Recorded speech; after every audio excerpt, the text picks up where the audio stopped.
Good morning, everybody. We'll call to order our regular meeting of the Mason County Board of County Commissioners for December 5th, 2017. We'll begin with our Pledge of Allegiance. Marilyn, if you'd please lead us.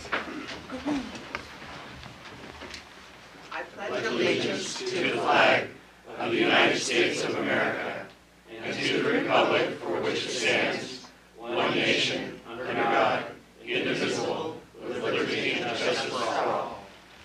Thank you. And if the clerk would please take the roll.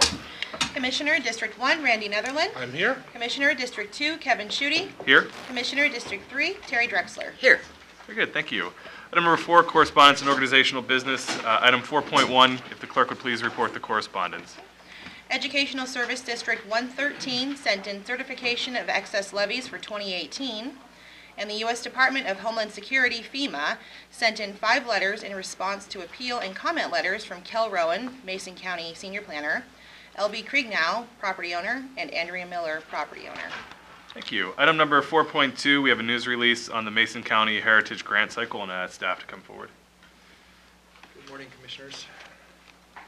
The Mason County Commission and the Mason County Historic Preservation Commission are pleased to announce the applications are being accepted for the winter 2018 Mason County Heritage Grant Cycle.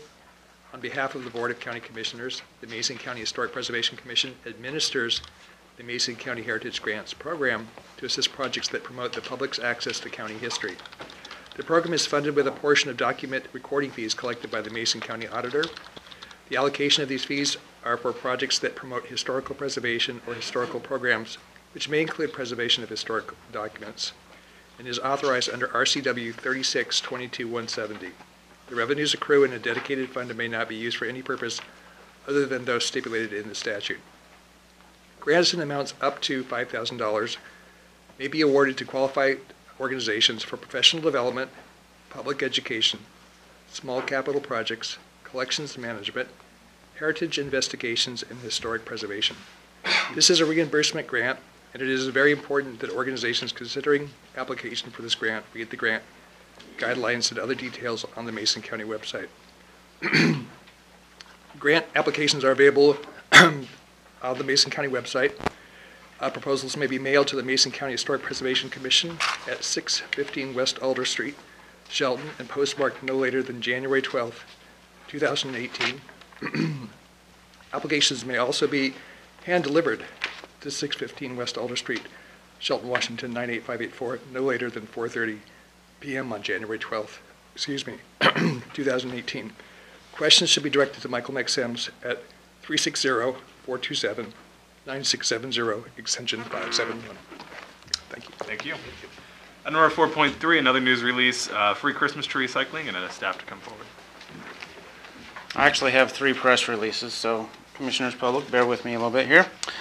First one is free Christmas tree recycling. Mason County announces free Christmas tree recycling available at the following locations starting December 26th through January 12th. First one, Shelton Transfer Station, located at 501 West Ells Hill Road in Shelton. Business hours are Monday through Saturday from 8 a.m. to 4 p.m. And second one is Belfair Solid Waste Drop-Off Facility, located at 2001 Northeast Sand Hill Road in Belfair. Business hours are Tuesday through Saturday from 9 a.m. to 4 p.m. Residential utility customers of the City of Shelton may place their Christmas trees at their regular garbage pickup location between Mondays, January 8th and Friday, January 12th. Mason County Garbage and Recycling will pick up Christmas trees at customers' regular pickup sites. All trees must be cut into thirds, and an additional pickup fee between $4.14 and $4.42 will apply. Additional free Christmas tree recycling is offered by North Mason Fiber, North County, McTurnal Landscaping, South County, and Brady Trucking in Shelton. Please note that all trees dropped off for free recycling at these facilities must be free of tinsel, decorations, and flocking. Wreaths and garlands will not be accepted for free recycling since these items contain wires and can therefore not be recycled. Press release number 2, 2018 solid waste rate increases. Per Mason County Resolution number 61-13, disposal rates at all Mason County transfer and drop box stations will increase by 2.9% beginning January 1st, 2018. As directed by Resolution number 61-13, fees will be increased each year by the amount of the October to October Consumer Price Index CPIU for the Olympia metropolitan area.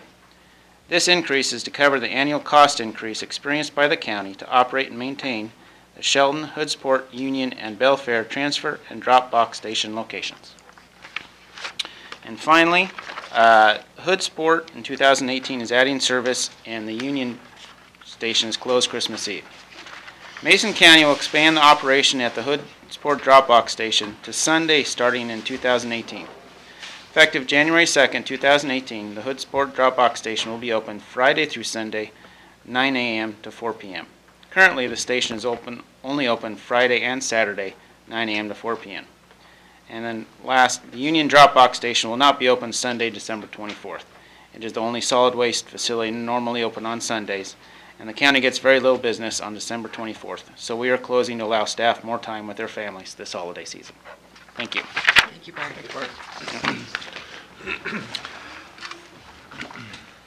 Okay, item number 5 is our open forum for citizen input. If there's a member of the public that would like to address the commission on items that are not on today's agenda, please come forward and the chair will recognize you.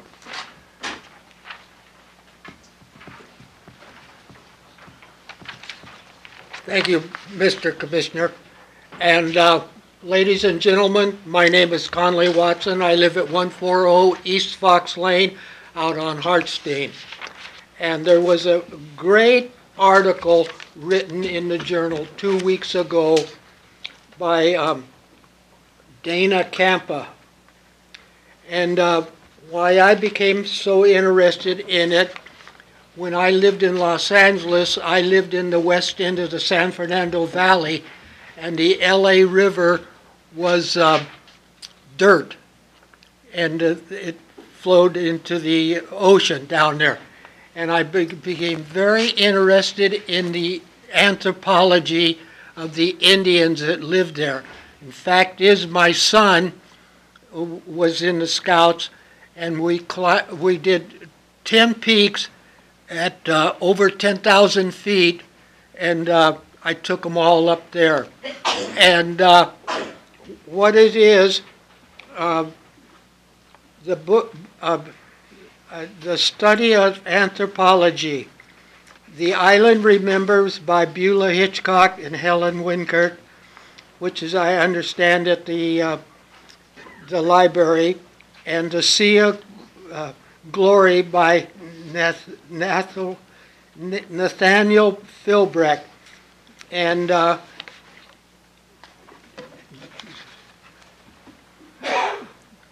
what he did, he named Hartstein Island, Hammersley Inlet.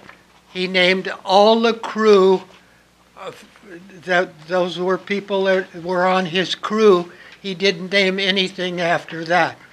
And back then, when he wrote the book, he had to go clear down around the Horn of Africa to come back up to here.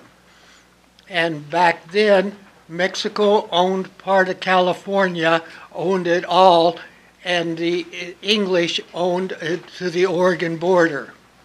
And it was very interesting reading on how he did this. And then there was one by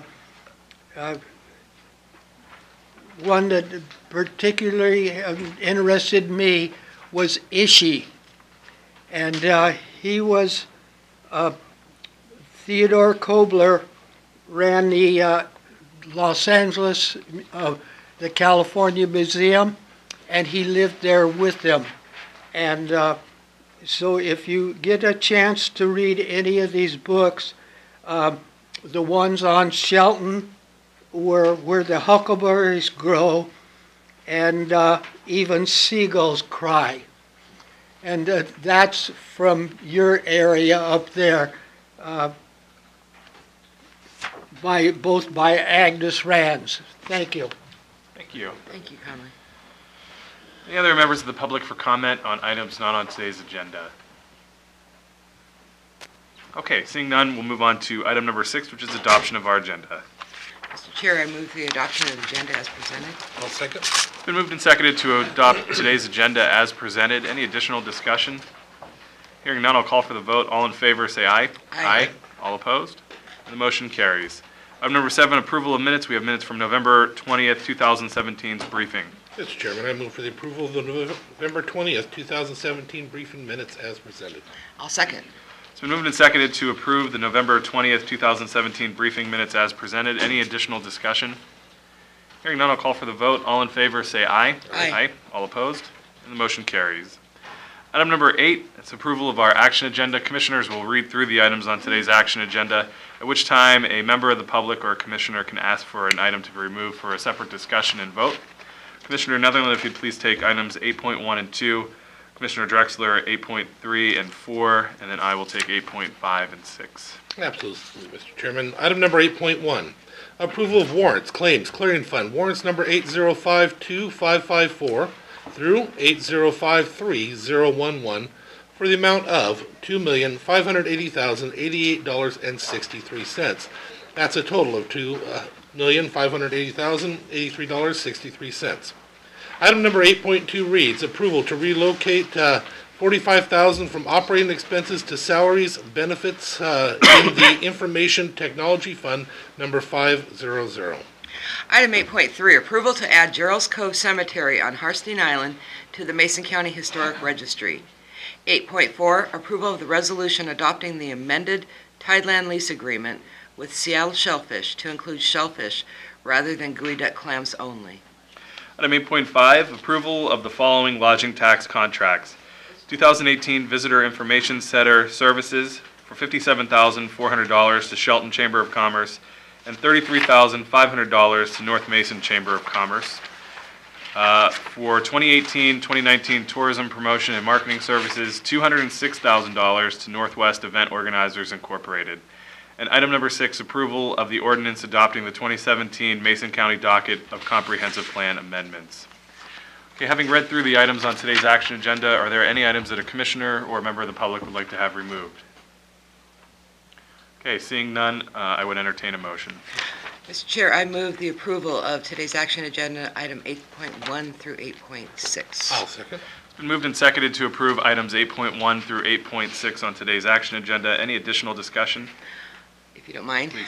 First of all, I want to thank the folks that brought forward adding the Gerald's Cove Cemetery to the Historic Registry. I think that's really important. It's just a delightful community, and this is a delightful asset to preserve and to honor. Second, item 8.4, it's very unfortunate the reason we're needing to amend this contract. I just want to make the public aware there is a species in the waters that are naturally born here called burrowing shrimp. They have a location that we tend to know. Burrowing shrimp has showed up in areas of the South Puget Sound where we don't normally see them. Burrowing shrimp will get in and devastate a clam bed in that they loosen up the soil. And Seattle Shellfish, who we'd been had a contract with for quite some time to grow geoduck and county-owned tidelands, lost nearly, $1 million worth of seed, of geoduck seed, due to this burrowing shrimp. I think, Seattle Shellfish will come back and do the oysters, but I think it's really important for us to know that any efforts to control burrowing shrimp in the South Puget Sound should be looked at seriously. Right now we don't do anything, but I'm very concerned that as it shows up in different areas, we will lose more and more shellfish beds to some very valuable aquaculture products. So thank you for being resilient. We will see less income than we had thought we would, I think, depending on how quickly your oysters grow. But I just wanted to make the public aware of why we're needing to amend this contract. Thank you. Any additional discussion? Okay, hearing none, I'll call for the vote. All in favor, say aye. Aye. All opposed? And the motion carries. Move to item number 9, other business. Department heads or elected officials who would like to address the commission.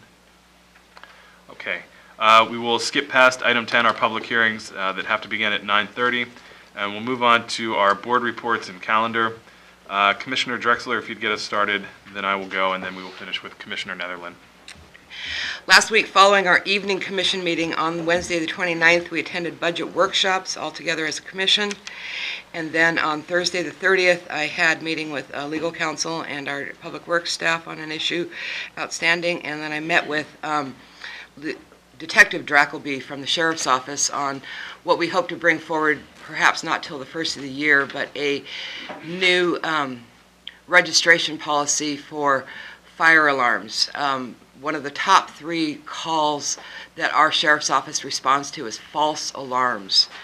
And with more and more of our community being populated by vacation homes, I see this as a growing problem. Many communities have addressed this by having each alarm, burglar alarm, registered with the county. That is done through your fire alarm company. I'm hoping we can do. And then if you have 1 or 2 or 3 strikes of false alarms, then we start installing fines, because people have to address what is triggering off those alarms and save some of our effort of our sheriff's office. This past weekend, I participated in the Christmas parade here in Shelton, and then also the Belfair Christmas parade for the first time. A delightful, delightful event. As Commissioner Netherland's been sharing, and this is my first time, and I hope that that'll continue to grow. It was their 4th annual, so they'll keep growing as we go. We had our budget hearing yesterday, and then commission briefings following that. Following today's meeting, I will attend the Kitsap Association of Realtors Brokers Luncheon, where they'll have a presentation on where we are in the legislature regarding what's commonly known as the Hearst decision that affects water availability on exempt wells. And then I will have a meeting with staff, and then we'll have I will be speaking to the Pioneer Kiwanis Wednesday morning, and then we have 2 events, budget workshops, and then I will be attending the Lewis Mason Thurston Area Agency on Aging Advisory Council Christmas program. Thursday the 7th is the 5 economic development councils of the region, their expo at the Little Creek Casino. I'll be attending that. And then Friday you'll have a meeting of the Thurston Mason Behavioral Health Organization, an executive committee meeting of the Pack Mountain Workforce Development Council, and then a special meeting of the Lewis Mason Thurston Area Agency on Aging, and then back for commission briefings on Monday. Very good, thank you. A couple of items from last week. One, I spent some time last week out in the Valley with Public Works staff. Appreciate their time and effort. We were taking a look at some of the levee breach issues out there, and working with our state and federal and tribal partners on solutions to kind of get things moving forward in a positive way for the residents out there. As anybody who's familiar with the situation knows that the rainy season can be very difficult for residents out there, and had a pretty significant storm over the Thanksgiving holiday, and so we've been working on some solutions there. So I appreciated Public Works staff time taking me out and showing me the situation, and then their continued efforts. Also had some time to sit down with our planning staff last week, Dave and Paula, to talk about today's comprehensive plan update hearing. Went through a lot of the plan with them, and talked about the process, and really appreciated their time last week as well. Going forward for this week, we have I'll be meeting with Bernie and Heather Games, their park hosts for the county out at Truman Glick, and so they're going to stop in today to talk about the park out there. We have a budget workshop tomorrow, and then I'll be meeting with Washington Secretary of State Kim Wyman tomorrow, as well as our State Representative Dan Griffey. I'll also be meeting later this week with the Skokomish Watershed Action Team. Again, I imagine bulk of that conversation is going to be regarding the river and how to make improvements there. I'll also be meeting this week with former State Representative Kathy Haig, who has been working with our County Housing Authority Board and working very hard to improve that board and get it moving in a positive direction again. And so I think we'll have an opportunity to make some improvements there, and look forward to hearing her suggestions and ideas as well. Then I'll be attending the Olympia Master Builders Christmas Party and Awards Ceremony on Friday evening. Back here Monday morning for briefings and a budget workshop as well. Okay, as was already mentioned, we had budget workshops, and then I attended Wednesday, Thursday, and Friday risk pool. Takes up a lot of time there. I was still able to slip away for a meeting in between, though. I attended the Christmas party for the Women R's, another funeral or celebration of life for another great leader in my community, Dan O'Neill, who passed away, and apparently he served under 2 presidents. Some of the things that he's done. He was instrumental in helping us in the North Mason region over and over again. He served on the Transportation Committee for the state, and if you go down the 106 down South Shore, and you see those flashing lights, I always kind of consider those Dan O'Neill's flashing lights, because even when I was talking to the state, they were calling it a pilot project, and they couldn't understand why. And then one of them came up to me and says, "Oh, I just found out why," because we have one from the commission that's on this road. That's also why the stripes were widened in attempts to slow down the traffic and change from the speed limit from 50 down into the 40s. He was very, very active, but he helped us with different things that we were trying to do and lobbied on our behalf when it came to bypass and stuff as well. But a great man. Sorry that we had to lose another one. Let's see. The parade was absolutely wonderful. It's a small parade. It's our little town of Belfair, and somehow I ended up driving a vehicle, a little go-kart again. If you ever see me in a go-kart, it doesn't look good anyway. But we don't do it for the optics. It's just to go in there. But I got to tell you, it's probably a good thing, because I'd be holding everything up. There's so many people there that are so wonderful that we see that you just, you end up hugging them, and it's just one of the greatest places in the world to be from. I love that little town, but it was wonderful watching all the kids. It was just a great thing. This year it was sponsored by John L. Scott, and so there was a lot of pride all the way around for all of us. Budget hearings on Monday, we had our briefings. I'm not sure what that one was. So then for this next week, we have coming up, I will be meeting with that person with some of their issues on land use, trying to help them to save their home. If we're lucky, we are able to pull it off. We have more budget workshops. I will be attending a meeting of that school district that's looking to do the high school. I was asked by one of their school board members. I don't know if you're going to be there, so I want to make sure if you are that it's noticed. I don't have it on my calendar. Okay. So. EDC hiring committee is going to be meeting. I will be meeting with Denny Heck, Derek Kilmer, and Representative Rogers in D.C.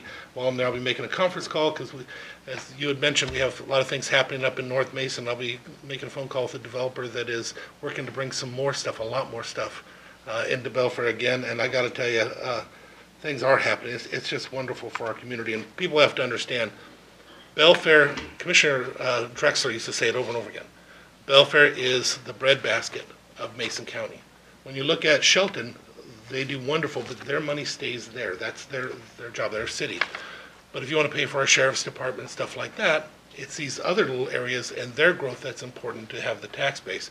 For us, Belfair is the breadbasket of Mason County, and having those things in the urban growth area is very important. Let's see, we have briefings, more budget workshops. I have an MTA policy meeting. And I will be meeting with the Sheriff's Department, representatives from the Sheriff's Department right after this meeting as well. Okay, very good, thank you. So since we have not yet hit 9:30, I'm going to ask that we take a break for the next 6 minutes or so until we get to 9:30. Okay, we'll come back and begin with our public hearing for item number 10.1, public hearing as established in the 2017 docket of comprehensive plan amendments, and I would invite staff forward to please brief.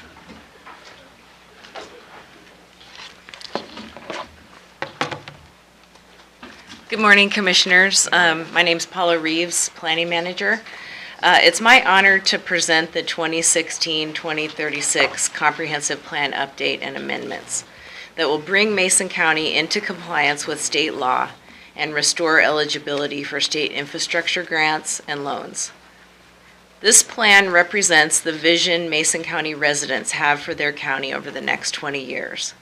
It's been written by the residents of Mason County, the citizen planners on your planning commission that I want to acknowledge quickly, Chair Thomas, other planning commissioners, if you just want to wave, thank you, and stakeholders over the past 3 years. A lot of work by my predecessor, Barb Atkins, went into this plan, and I want to make sure and mention that, including development of the public participation plan.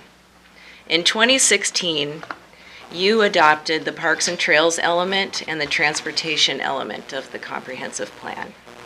Both of these elements were completed with guidance and support of other Mason County advisory committees.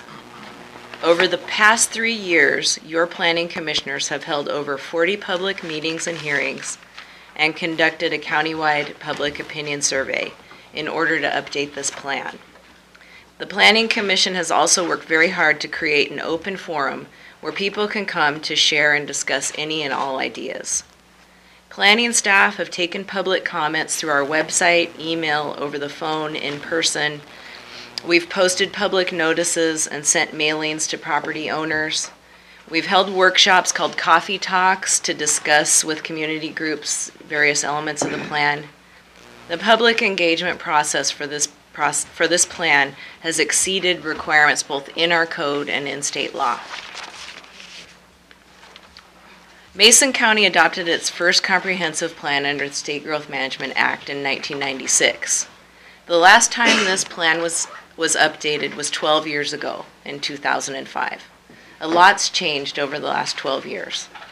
And some of the primary changes that we've made include addressing errors, omissions, and inconsistencies, deleting outdated and inaccurate information and replacing it with current data on population, employment, housing, and transportation, revisiting text and policies to ensure internal consistency, providing consistency in terminology between the various elements of the plan, improving readability, clarifying the policies, objectives, and procedures, removing objectives that have been codified since the adoption of the 2005 plan, bringing our maps and current technology up to date so that we have this new tool called the Planning Map Library that's queryable by your address. You type in your address, you can learn a lot of information about planning and building for your particular property.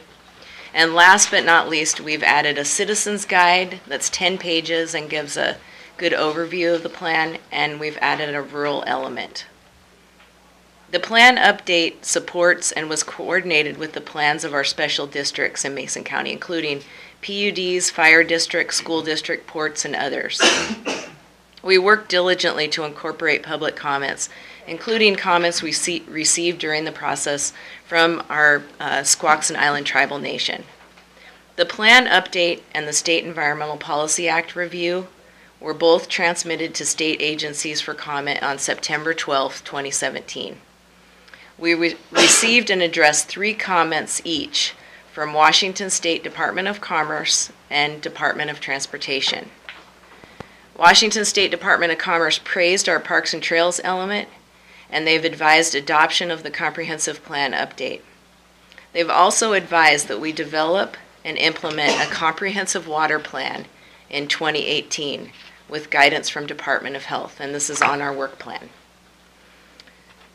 Further, we received praise from Washington State Department of Ecology. They called Mason County a model for integrating and adopting a shoreline master program and critical areas ordinance at the same time, maximizing our limited resources and our public involvement processes. The comprehensive plan before you also includes amendments or revisions to Mason County Code Title 6.68 Water Availability. These were recommended by our Planning Commission to address the public comments we've received. We made these revisions to ensure water is both legally and actually available for permit-exempt wells, Group B, and 2-party wells before approving building and subdivisions.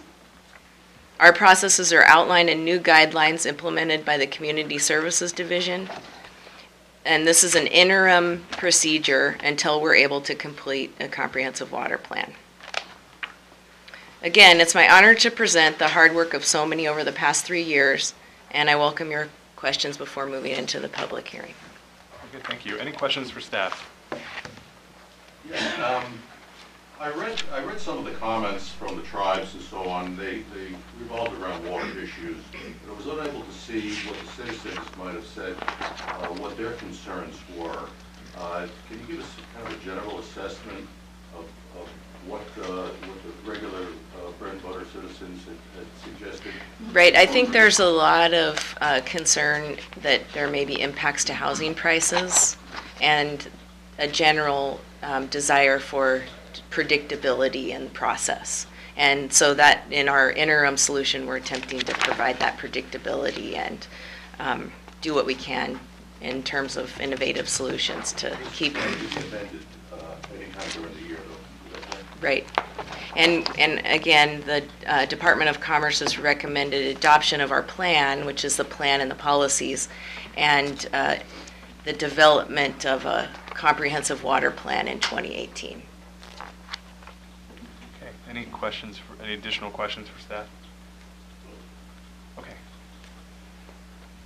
So we will be having a series of hearings on the individual items on the docket. Our first hearing will be to consider, will be public hearings for citizen-initiated amendments.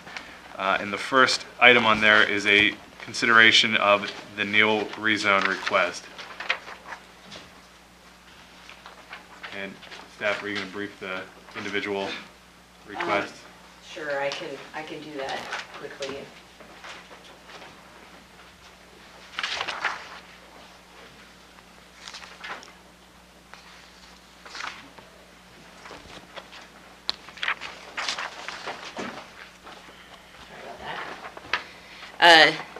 The Neal rezone, Jeffrey and Stephanie Neal request removal of their parcel 1232913 approximately 1 acre from the Belfair urban growth boundary, and rezone it to rural residential from residential R4.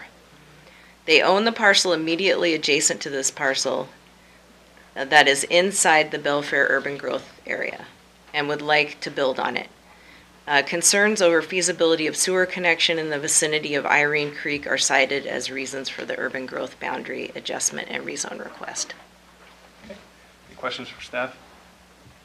Okay, at this time I'll open the public hearing on the Neal rezone request. If a member of the public would like to make comment, please come to the podium and the chair will recognize you. Hi, my name is Stephanie Neal, and I own the parcel in question. And I have a letter with a map attached, if I can pass that to you guys. That should also be in your packets. Okay. Okay, yeah, I wasn't sure. So I'm here today to support the land use amendment that would remove our 1 acre parcel from the Belfair urban growth boundary and rezone it to rural residential, RR5.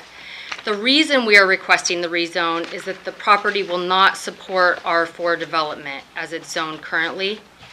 As you can see in the attached map, when the Belfair urban growth boundaries were drawn, Irene Creek was not shown on Mason County's maps or GIS layers.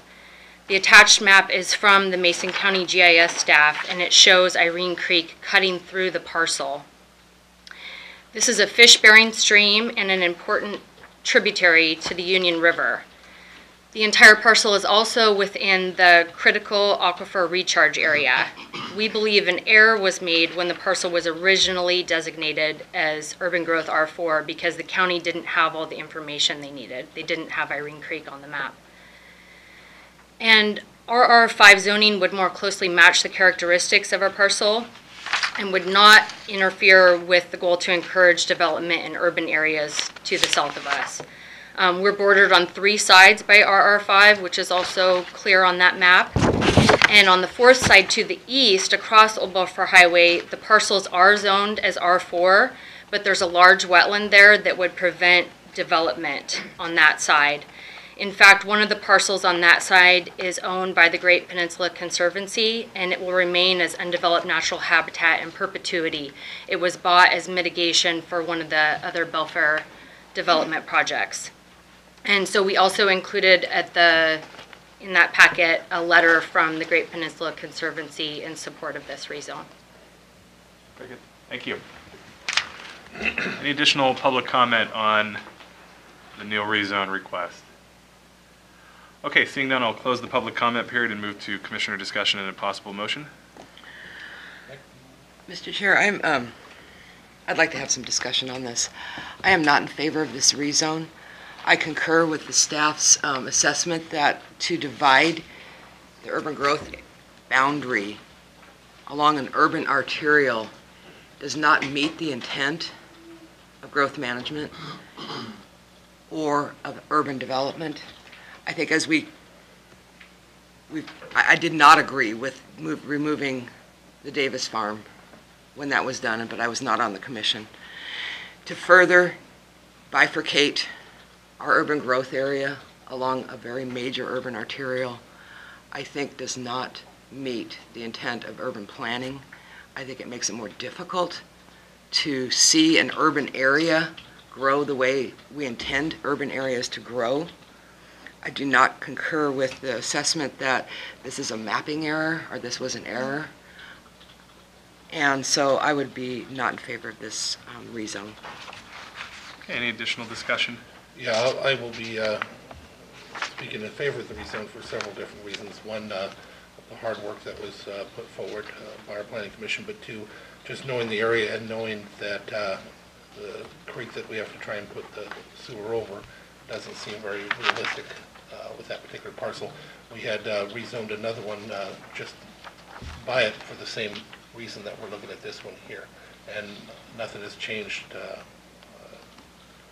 in my reasoning from when we were looking at the other one. I was on the planning commission. Okay. With that, do I have a motion? Mr. Chairman, I move for the removal of parcel number 12329-13-000010 from the Belfair urban growth boundary and rezone it to rural residential RR5 from residential R4. Is there a second? I will second the motion. It's been moved and seconded to approve the Neal rezone as presented and stated in the motion. Any additional discussion? Hearing none, I'll call for the vote. All in favor say aye. Aye. Aye. All opposed? Nay. And the motion carries. Move on to item number 2. This is a consideration of the Padden rezone request. The Padden rezone, James Padden, Puget Sound, Evergreen. Following a boundary line adjustment to the parcel number 1232010939290, this request is for a rezone of approximately 2.24 acres from medium-density residential R5 to general commercial and business industrial, GC-BI.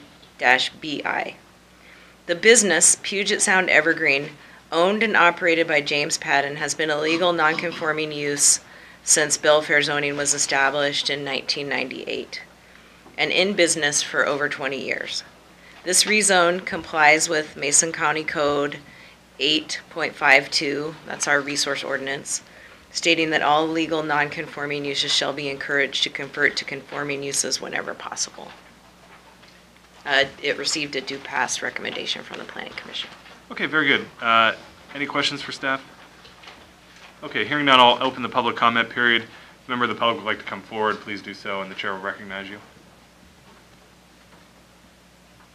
Okay, seeing none, I will close the public comment period on item number 2, and I will move to commissioner discussion and a possible motion.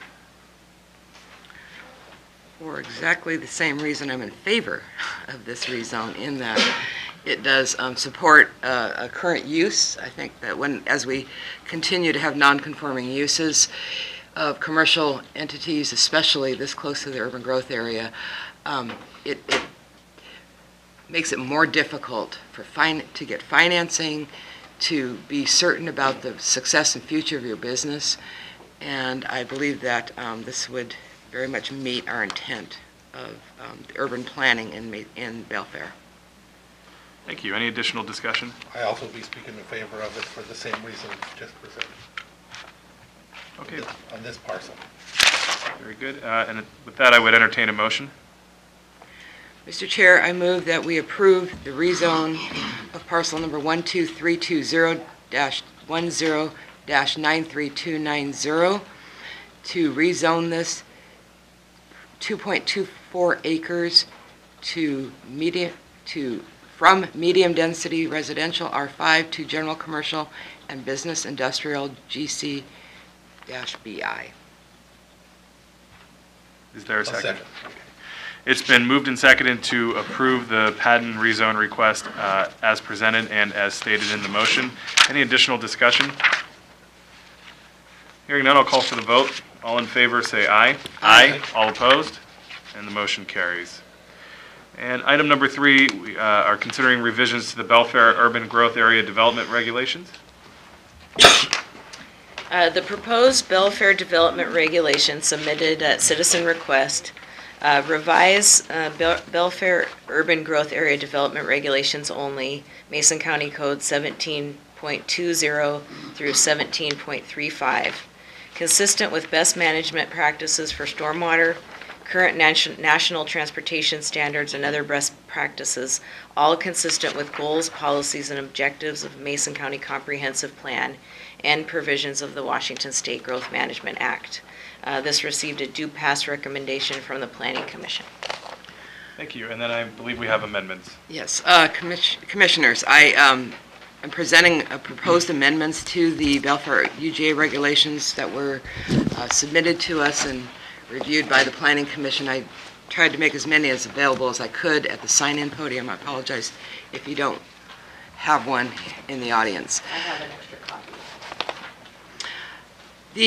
When growth management was passed, we lost a very valuable and very desired housing product, and that was a house on 1 acre. The Growth Management Hearing Board had established a bright line in the rural areas of no denser than 1 house per 5 acres, and then our Belfair zoning in the R4, residential 4, and residential 5 have a minimum density of at least 4, and the proposed changes are 5 units per acre. Normally in zoning, in normal zoning, you would have a maximum density to control how dense things are. But the minimum density precludes anybody from having this very desired housing product of 1 house per acre.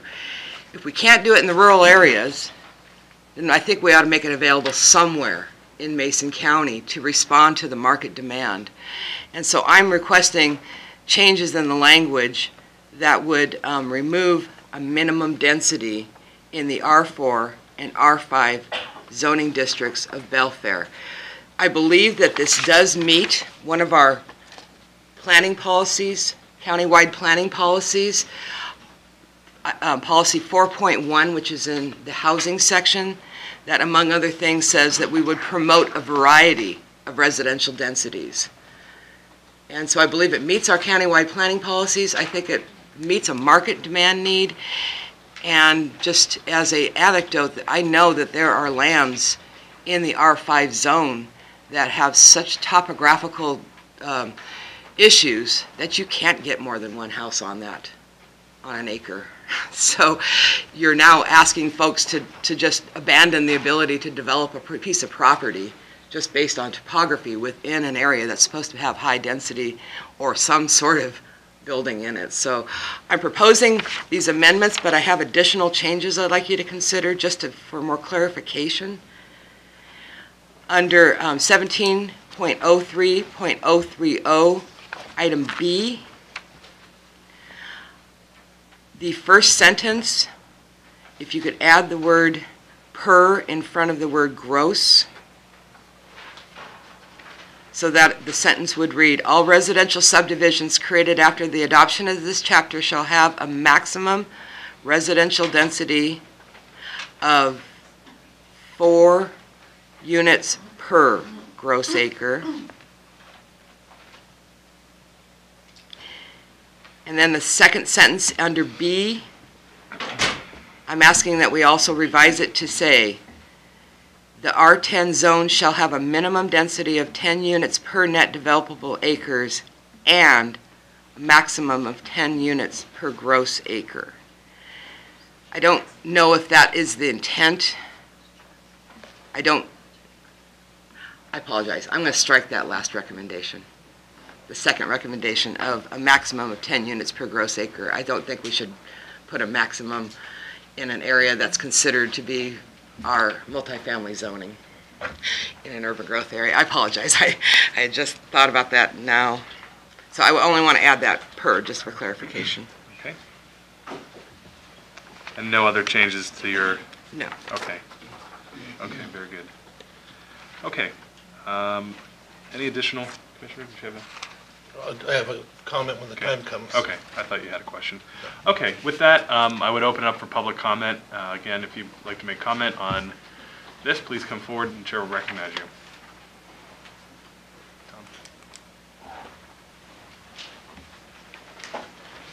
Yes, thank you, Commissioners.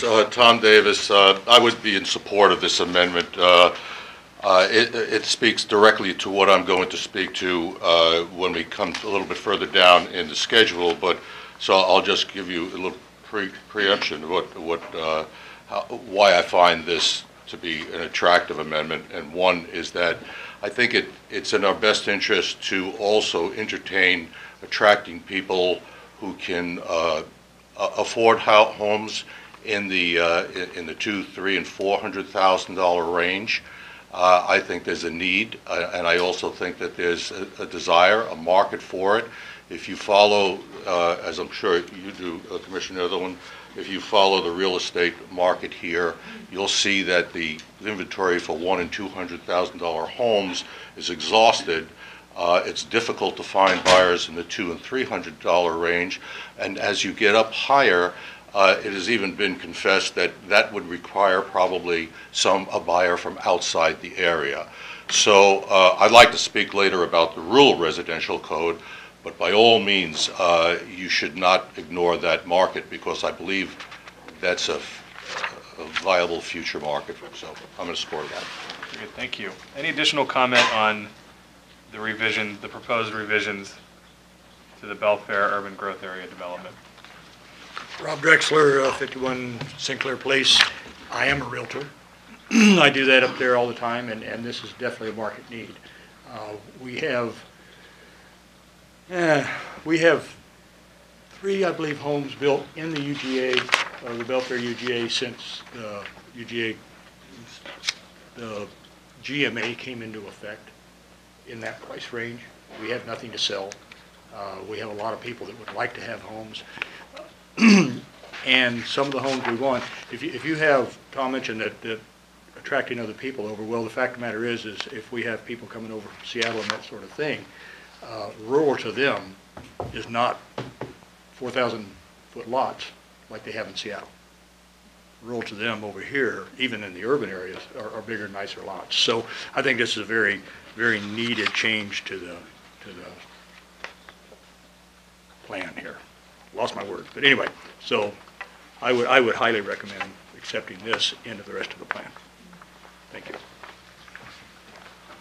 Any other public comment, please? Good morning. Lisa Klein with AHBL, and I'm representing the applicant for the Belfair Development Regulation changes. And specific to the proposed amendment this morning, we would be in support of that amendment, primarily because it speaks to what our overall intent was with these regulations, which was to provide more variety and provide more flexibility for developers and landowners who wish to do something with their property in the Belfair UGA. So this, we believe, would be an important improvement to the proposal that we originally submitted. I, as a planner, have a recommendation for one other change, which is consistent with this, which is that in both the R4 and R5 sections of the code, there are tables, and those tables describe density. So I think the minimum language is repeated in those tables, so we'll just want to make sure that that is struck as well, again, just for consistency purposes. Thank you. Thank you. Any additional comment?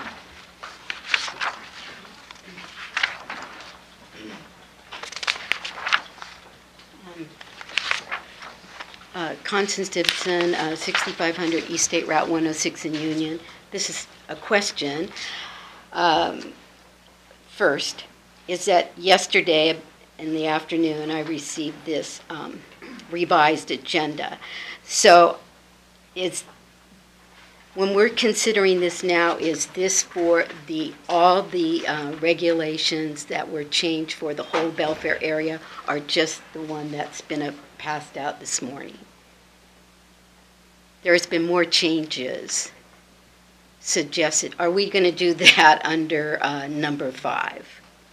To talk about the other changes to the No. Belfair UGA So are you regulations? asking, are we just talking about the proposed Yes. amendments, or are we talking about the actual overall code, the regulation?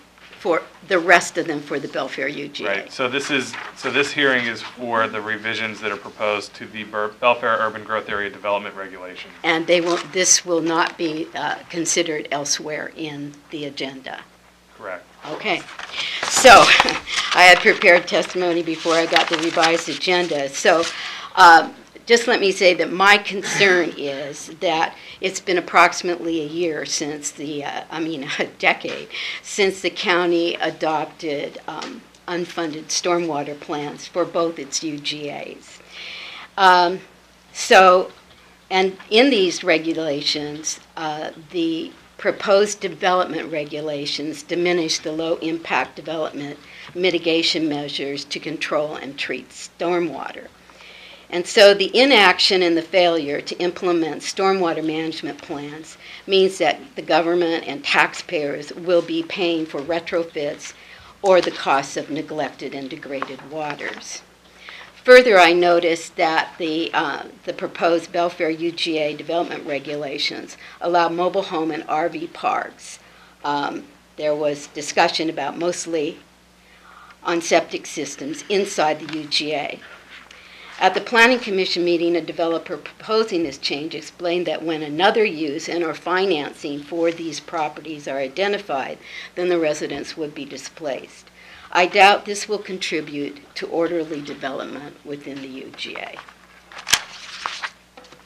Thank you. Any additional comment?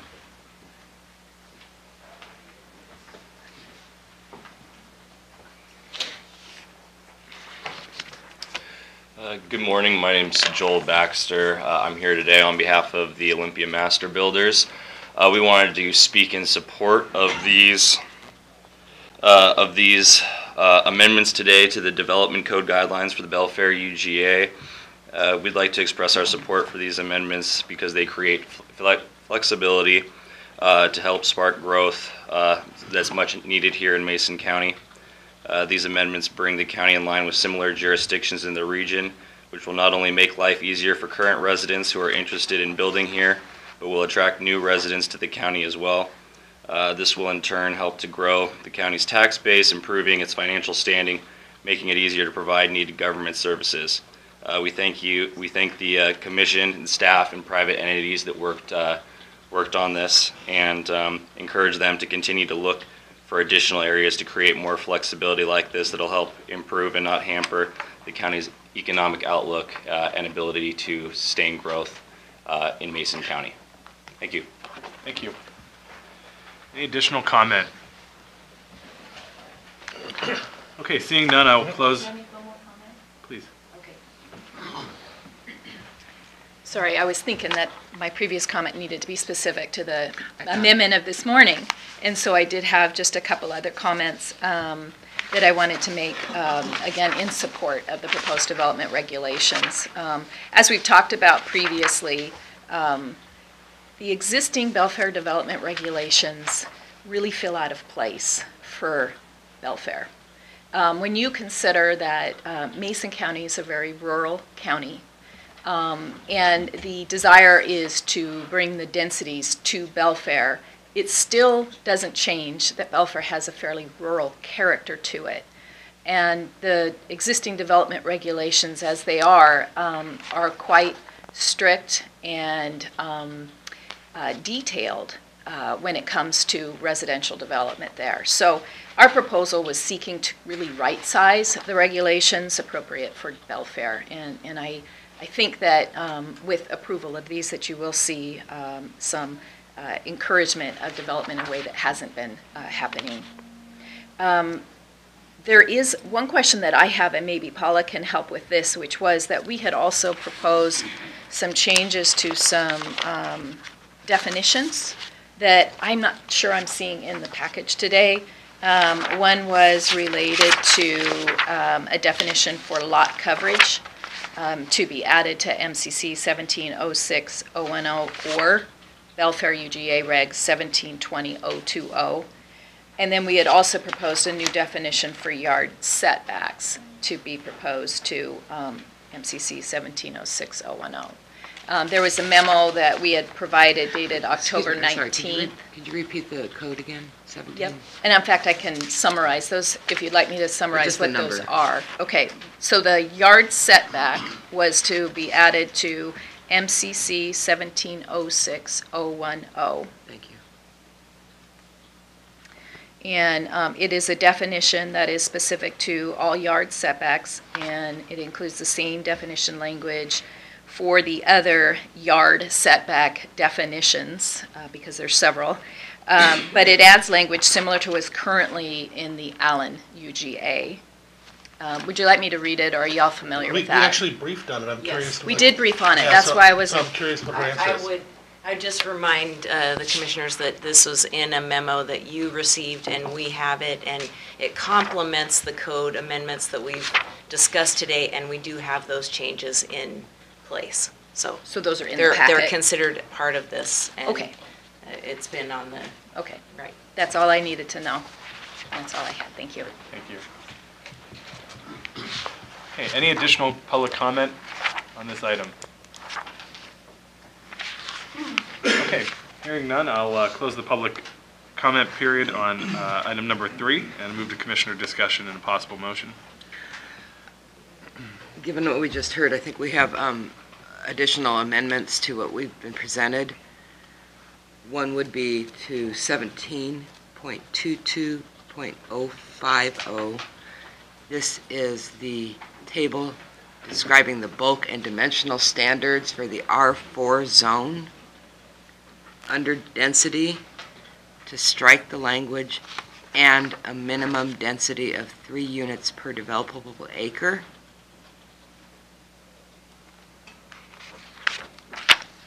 And then on page 8 of our document, under 17.22.100, bulk and dimensional standards. Again, it's the table, but this is for the R5 zone. Under density, to strike the language and a minimum density of 4 units per developable acre.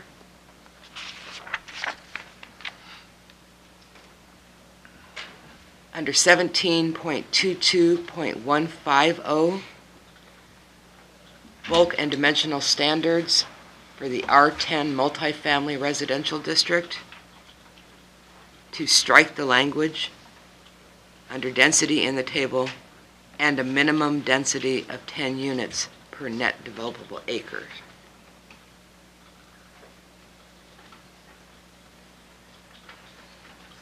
Say that last one again and destroy. I withdraw that. I withdraw that one. Okay. Getting confused here. That's Thank okay. you. Okay, so if you could just, I'm sorry, 17.22.050. 050. Strike minimum. And a minimum density of 3 units per net developable acres. And then it was 17.22.100, same. Correct. And then was. And then nothing after Okay, that. those were the only 2. Yes. Okay. If I can, I'd like to talk about this just a little bit. First off, I want to give a thank you to the community members who came forward and made all this stuff happen. As somebody that's from Belfair, I can tell you, and a realtor over the years, how hamstrung they have been up there with potential development, even the simplest of development. And instead, what started out with good intentions with people who put it together had a negative effect and and has helped to restrict the one area where you do want growth to occur. You know, a lot of people can have arguments whether they want anything to happen in the rural area or not, but with the Growth Management Act, it's kind of assumed that growth will occur in the urban growth areas. And some of the stuff we had were definitely hindering us. These adjustments that were brought forward definitely will help to allow the property owners to get the highest and best use out of their property again. And I want to give a special thank you to Commissioner Drexler. You know, we've had a lot of discussions about these issues, but she did the work to actually put it forward. And you know, as you all know, actually doing the work does make a difference. So thank you for doing all that. I hope that we will eventually, and I'm not going to bring it into the discussion today, but I hope as we look at the next updating of this during the year, that we'll have further discussions about the minimum use in the RR10. But for the moment, I am so happy with what we're doing now that I don't even want to have a negative aspect on it. I think a job well done, and I will be definitely voting in support of that and the amendments. Thank you. I think Mason County's development code has really benefited when the potential developer comes in and takes a look at the code and says, you know, this is the problem with it. I'd asked our Economic Development Council to do that for commercial things, commercial development here and there. You don't find out that there's a problem until somebody goes to implement something. And so many times I was part of the Planning Commission when we adopted this code, so I'm a little chagrined that this was something I had voted for and supported 10 years ago. However, thank you for stepping up, Mr. Jones and HBL. I think I got that right, to take a look at it and find the areas that were just causing the problems to prevent development there. I think that our development codes ought to be iterative, and I think that this is one first step, and I agree with you, Commissioner Netherland, that we need to continue to look at all of our codes, not just the Belfair one. And then I thank you for supporting the, potentially supporting the amendments to allow a housing product. I think we might be one of the few counties that, you know, should this pass, that will allow a housing product like this that wasn't already pre-platted. And so I don't know if this will come back to bite us in some form or some way regarding a legal standing, but I think it's time for us to step out and say, growth management, you got to work for our rural communities and for the housing market. And I'm very, very proud that we're going to be doing this. I want to tackle it, and you're right, Commissioner, we are taking a chance with what we're putting forward, but we already know the other does not work. And we had a realtor stand up and speak about the amount of growth that had occurred there. It shows, again, it does not work, and we have to do what's best for the community, and we'll defend it, I think. Very good. I would just add my thanks as well for bringing forward these thoughts. I think our code generally, our policies generally, are made better with citizen engagement. They're made better when you have more sets of eyes looking at you know, the realities of the code or the policy, and I think this is another step in a very positive direction for Belfair, and I think it's another step along the way for us this year where we've taken the initiative, I think, to really improve and streamline and make more flexible and reasonable our planning and development regulations in the county, and appreciate the Planning Commission being open to hearing these and going through the process and then moving them on for our consideration. And so I too will be supporting the amendments that have been presented today, as well as the revisions presented to the development regulations. With that, I would entertain a motion. Did you do the honors? I'd be happy to. Mr. Chair, I move the approval of the amendments to the Belfair Urban Growth Area Development Regulations, Mason County Code 17.20 through 17.35 as amended. I very happily second. It's been moved and seconded to, let me restate that. A lot of numbers. To approve the Belfair Urban Growth Area Development Regulations, MCC 17.20 through 17.35 as amended. Okay, it's been moved and seconded to approve those amendments as stated in the motion. Any additional discussion? Okay, hearing none, I'll call for the vote. All in favor, say aye. Aye. All opposed? And the motion carries. Okay. Now with that, we move on to our public hearings for county-initiated amendments. Item number 4, consider revisions to Mason County Code Chapters 17 and 15. So in addition to the 3 comprehensive plan amendments proposed by citizens that you just heard, Mason County is proposing amendments to the comprehensive plan and development regulations, including amendments to meet current state and federal requirements. And the first of those is our agricultural lands amendment. It amends Mason County Code 1704-502, 1721-010, and 8.52061. These are title for zoning and title for resource ordinance.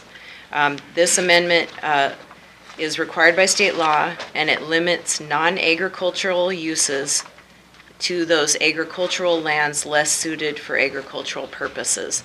And that's done through a soils evaluation and part of our resource ordinance process. Paula, one question for you. Sure. So are we having separate hearings on Chapter 17 and then a separate one on 15? Or? This particular hearing is on this minor amendment to these 3 portions of our code that I read off. If you'd like me to read them again, I would be happy to do that. Please. So that would be Mason County Code 1704-502, 1721-010, and 8.52061.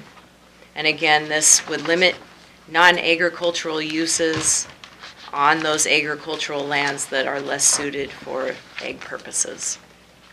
Okay. Any questions for staff? Do you have, I do. Please.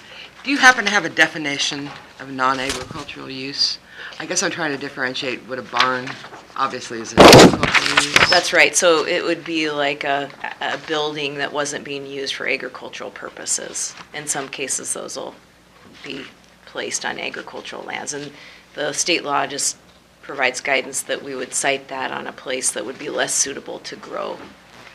But no real definition of non-agricultural. I'm just wondering if is that a staff analysis of No. whether or not it's an agricultural use or not? Right, there's a definition in our, and I can look that up for you if you like quickly. As long as we have guidance. We do have somewhere about it. guidance, Okay. and so it's not intended to limit any kind of agricultural uses that would be permitted in agricultural zones. Okay, thank you. Okay. At this time, then, I would open up public comment on Mason County Code 17.04.502, 17.21.010, and 8.52.061.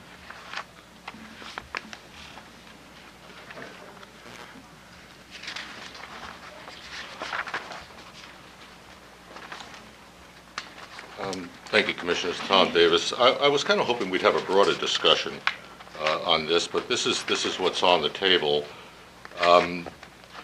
This was a word worm to me. I couldn't figure out exactly what was the intention of the wording. It says, and this is an RCW, so I don't agree with it, but who cares? To limit non-agricultural uses to agricultural lands less suited for agricultural purposes. It sounds like, excuse me, that's intended to limit the purpose of agricultural lands to anything but agricultural purposes, even if it's not suitable for agricultural purposes. This kind of strikes at the heart of what I was bringing up before, and we have about 40,000 acres. My understanding is of rural land that's suitable for residential development, and I'd like to see that exploited a little bit more. Maybe exploited isn't quite the word, but to be utilized in a way that, again, attracts higher income people. I can't do anything about this particular RCW, but there are certain other aspects of our rural development codes that favor just the natural resources end of it at the expense of the residential growth end of this particular market. And that market, to me, is what generates the income from the county. If we don't have a flavor that we'd like to develop more high-end residences in the rural area, then we probably won't attract them. And bear in mind that probably one high-end home on 1 acre in the residential area will generate more property taxes than 1,000 acres of timberland at their effective tax rate. So it's not something. It seems like we're all going one way, and I'll just to give you an example of how it's put in writing. It says when new businesses come in, and this is part of this part of our comprehensive suggestions, to help new residents and businesses understand the heritage and importance of natural resource industries in Mason counties while mitigating potential nuisance conflicts. I don't take offense on that personally, but my feeling is there are other uses for these properties, and we should start entertaining more residential growth in our urban areas. Over the past few years, I've seen some definitions in our rural ordinance code that, for instance, would take in-holding lands, and they would remain in-holding lands as defined, even though the criteria for in-holding lands were removed.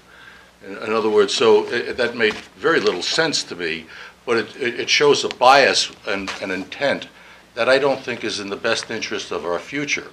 I think the economic growth of Mason County is in the residential area rather than the business area, simply because I always say when you're generating $80 million from property taxes and $5 million from sales and use, that's where the money is. So I don't see that particular Title 17 as being a good instrument for economic growth in Mason County, considering some of the limitations that I'm reading in between the lines here. I'd like to start a little conversation about how we can best use those rural areas to better attract people from outside the county. And I have an agenda. I'd love to see new people come from outside the county, and I'd like to see them be people of means, so we attract people to increase our tax base, so we don't stand here every year wondering where we're going to get the money for our public services. I know this is a bit off track, but it's really why I came here to speak in the first place. I think that's where our future lies. In the comprehensive plan, it also says that it was odd to me. It says that in Mason County, basically, there was a study done, and the people in Mason County are less educated than the people in the region and in the state overall. I take exception to that. I think that that's a lot of people are less informed than they need to be, but education itself, whether it's formal education and so on. So the reason I bring that up is because when we pass these ordinances, and it violates or at least interferes with somebody's quality of life, boy, I'll tell you, they come in here and they let you know what they think, and no uncertain terms. But that's too late. What I'd like to see is that more people get involved in this process, obviously, before they have to come in and say, hey, there's something down at the bottom of my driveway, and I don't like it. And I'd like to see our rural ordinances reflect that sensitivity. So I guess the only thing I really want to leave you with is that when we're looking at the rural market, when we're looking at the natural resource industry, let's remember that there are other uses for that land that could generate more money, and maybe we need to have a conversation along those lines. And that's about it. Thank you. Thank you. Any additional comment on these items? Beth wanted to Oh. comment on that. James, if you'd let Paula just, I just have a staff clarification for commissioners on that. I wanted to be clear that these revisions we're talking about related to agricultural land are limited to the 8,000 acres of agriculturally zoned land. They do not include our natural resource lands outside of that. So I think there was a couple things put together there, and I just wanted to make sure that was clear. thank you.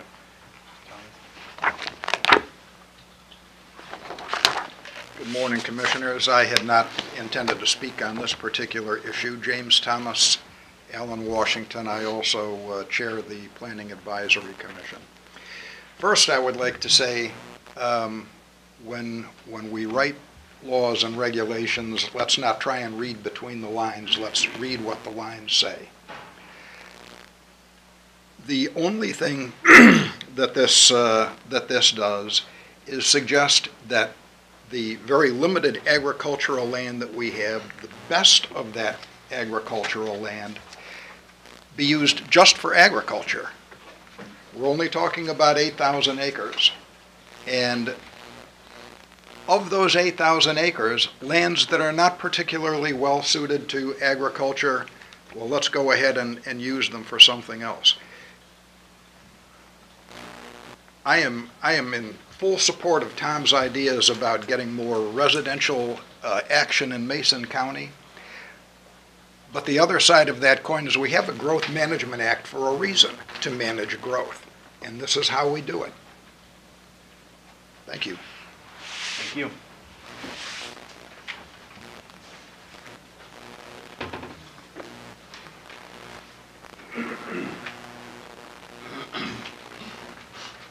Tricia Van Day, 111 Southeast Lupin Place, Shelton. I think part of this idea of increasing the residential areas sort of centers around the rules on clustering, which seems to have been kind of a thorn in his side with, well, I know it has been with Green Diamond and with some other areas, because there's a tendency there, and I've been at a couple of these ones where they've had this, looking at property, and I wouldn't want to live in it. I mean, it's like being in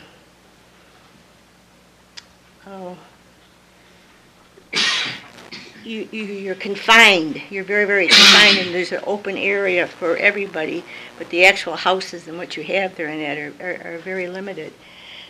The WAC that deals with the rural element states that rural clusters may not create a pattern of development that relies on or requires urban governmental services. Counties should establish a limit on the size of the residential cluster so that a cluster does not constitute urban growth in a rural area.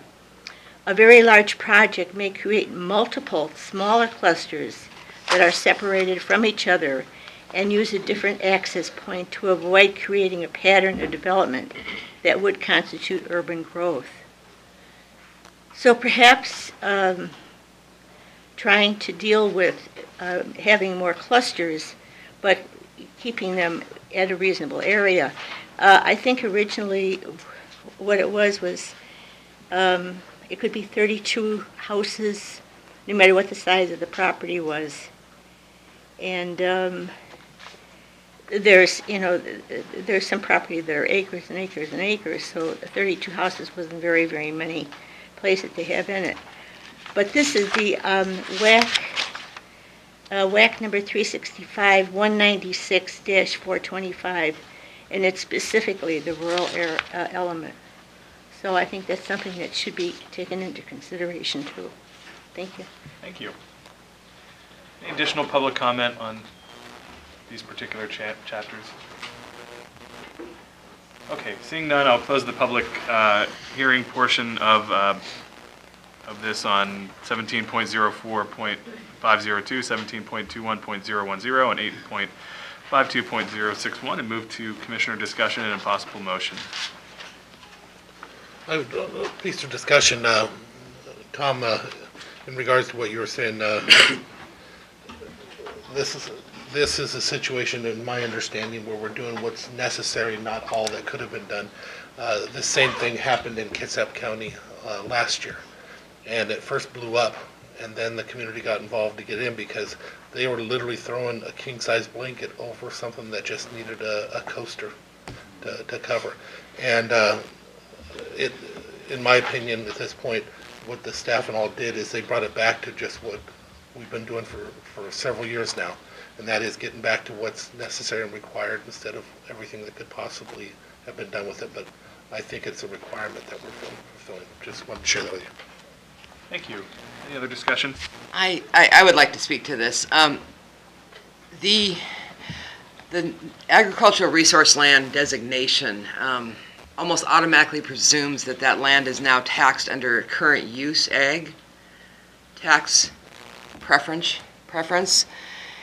And so the idea that somebody would be able to do something other than agriculture on land that has a lower tax rate, because the assumption is it will be farmed or used in some sort of agricultural use, I think that needs to be protected against. And so yes, if the soils are not appropriate for farming, that's where you do your building. That's where you put your home. That's where you put the new driveway or whatever. And I think it's only fair that if you have a lower tax rate on your property because you are an ag use, that you use that property for ag purposes. And I think if somebody has another use for an ag zone property, then they can come back and ask for a rezone. Thank you. Okay, is there a motion?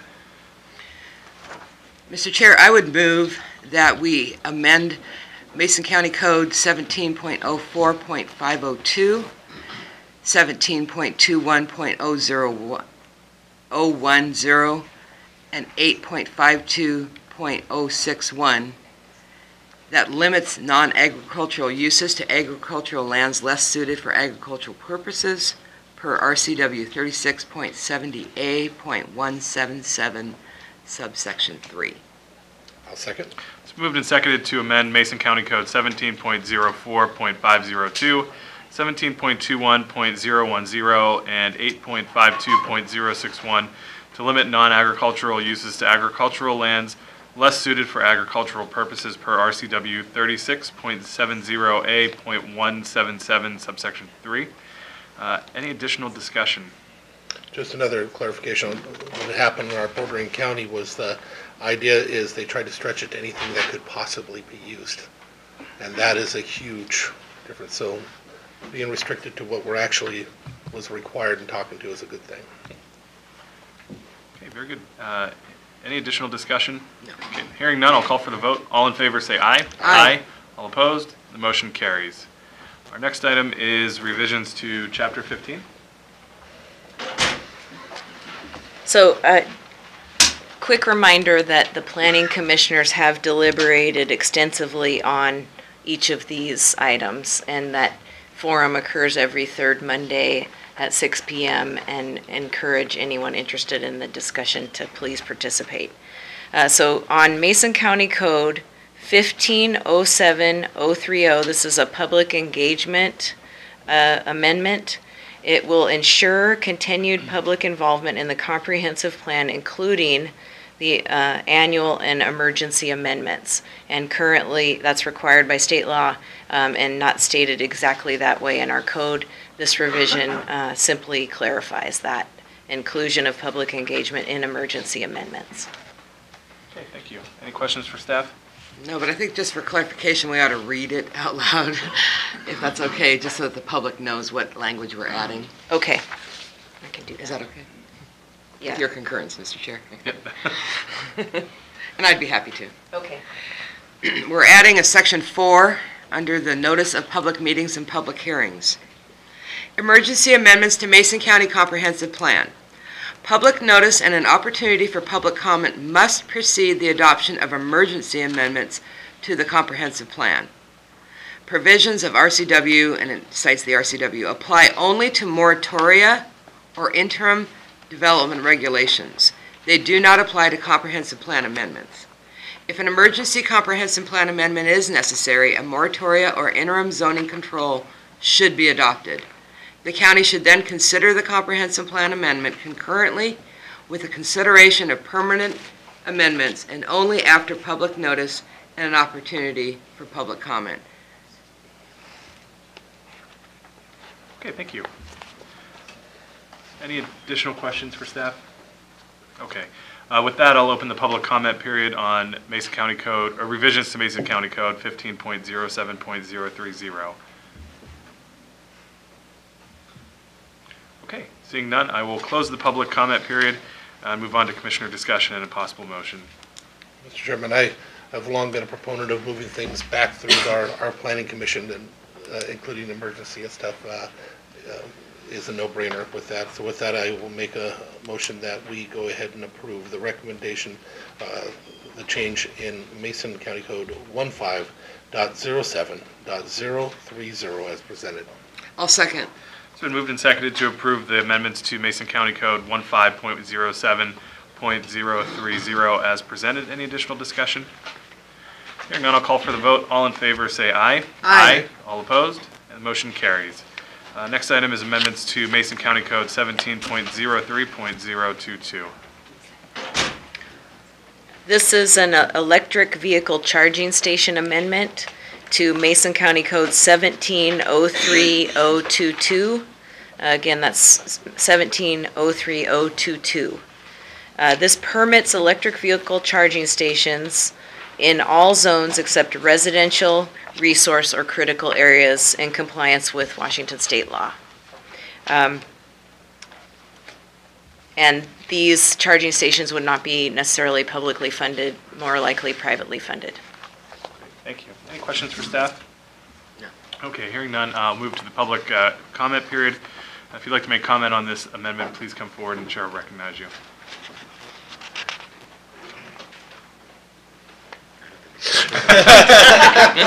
You got my hope. Got excited there. For those that are behind the cameras that can't see it, we had somebody that stood up in the back, started walking like they were coming over, and they just continued to walk out the door. So they left. That's why the silence. Okay, any comment?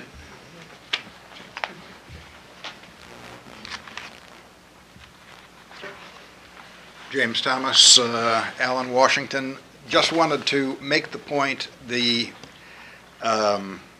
question came up during our deliberations of this at the Planning Commission that an unusual reading of the language might lead someone to believe that individuals are prohibited from charging their own electric vehicles by this, and that is in fact not the case at all.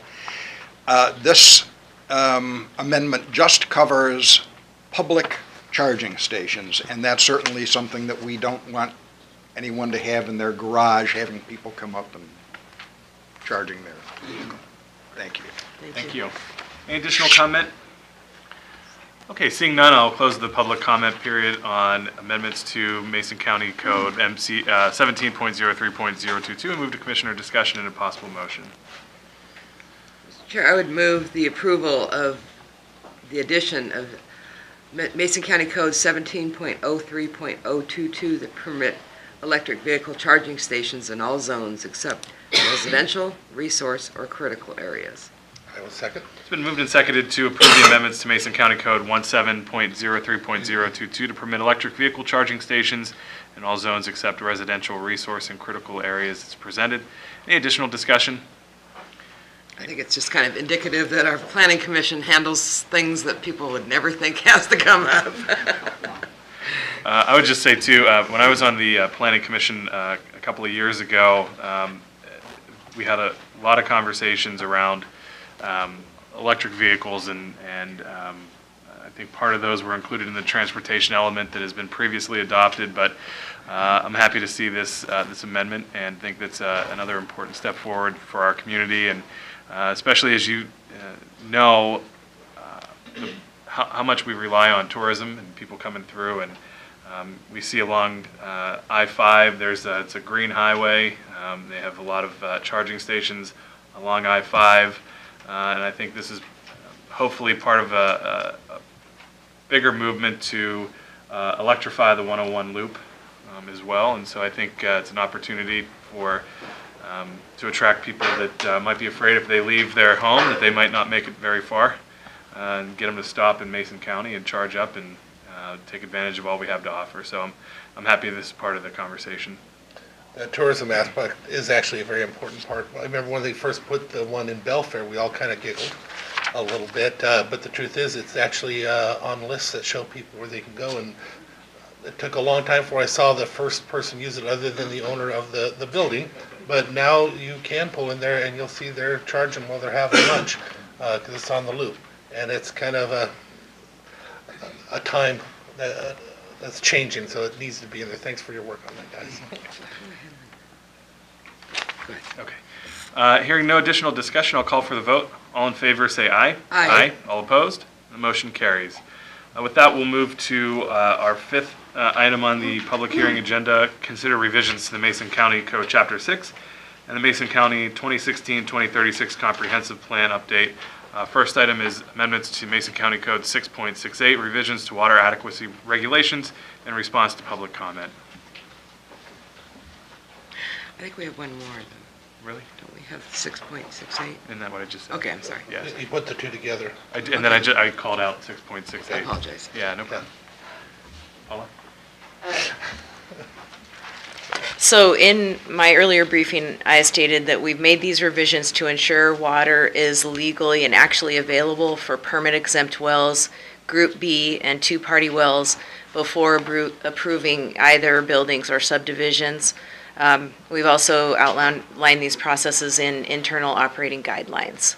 The internal operating guidelines serve until we are able to complete a 2018 comprehensive water plan, and these amendments to Title VI were recommended by the Planning Commission in response to public comment.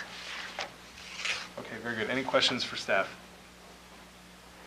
Okay, with that, I'll open the public comment period on amendments to Mason County Code 6.68. If you'd like to make comment, please come forward. Hi, my name is Sharon Hensley. I'm a lawyer for the Squaxin Island Tribe, and thank you very, very much for being here. I'll have comments both on this and also on the comprehensive plan. And I was going to save this for the larger discussion on the comprehensive plan, but I want to just first start by just giving my great appreciation to the public process and to Dave Wyndham and Paula Reeves for the openness, the discussions that we've had. It's been refreshing.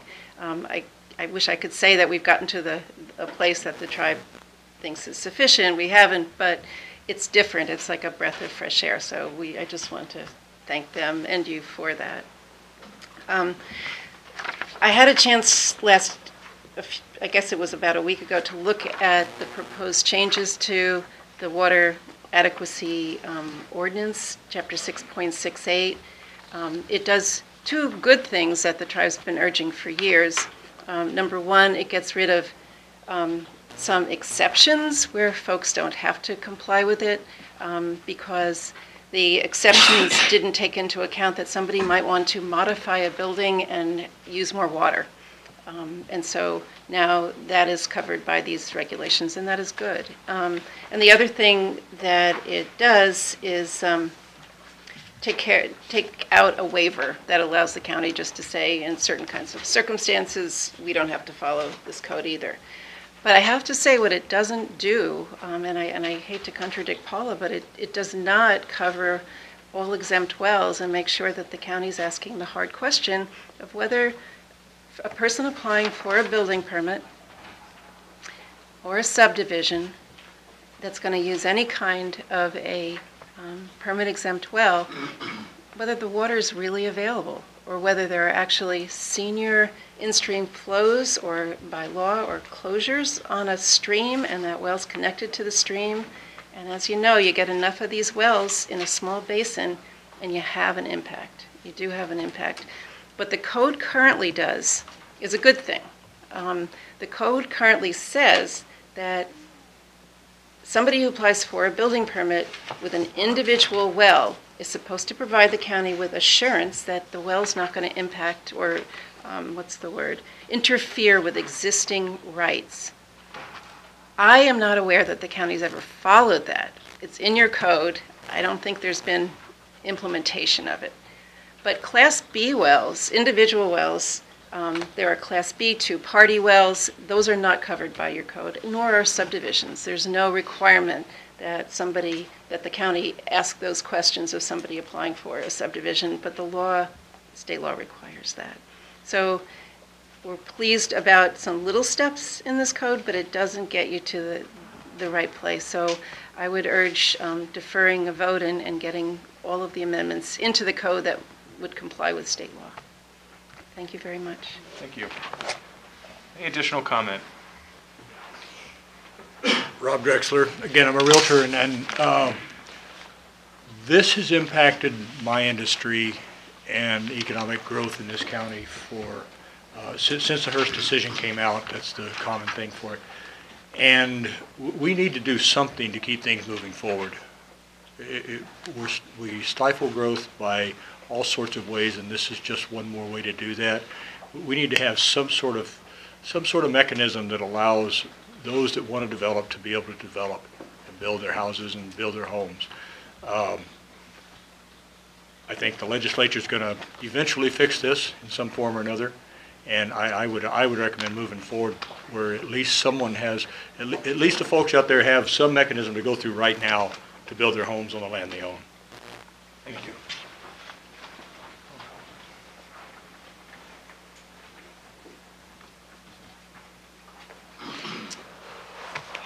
Thank you. Joel Baxter again for the Mason County chapter of the Olympia Master Builders. The Olympia Master Builders are concerned about the amendments made to the Mason County Water Adequacy Regulations in Chapter 6.68 as an attempted means to satisfy the Hearst Supreme Court decision on exempt wells. It is premature to codify a Supreme Court ruling while the state legislature is still actively attempting to fix that ruling. In fact, a week from today, on December 12th, the House Ag and Natural Resources Committee is going to be holding a hearing, pre-session hearing on this very subject. And so at this point, we ask the Commission to focus its efforts on keeping pressure on the Washington State Association of Counties and your legislators to create a fix for Hearst, which will maintain property rights for its citizens. We also have some concern over the timeline. I don't know how what could have truly been done to avoid this, because you have to accept comment all the way up until today, and we understand that. The Squaxin have provided a lot of information, and we just haven't had time to even review all of it. We haven't had an opportunity to address all the concerns, and that's I don't know what to do about that, but it's just difficult when all the information is coming through. We're handling a lot of issues at one time. And it's made us, that's why we basically are giving a paragraph on something that obviously could have a very damaging effect on our industry, because there's no way for us to even summarize the number of issues that have been brought up in the last couple weeks. So again, I'm not sure how to do that, but to vote at this time before that information has been reviewed would be of concern to us.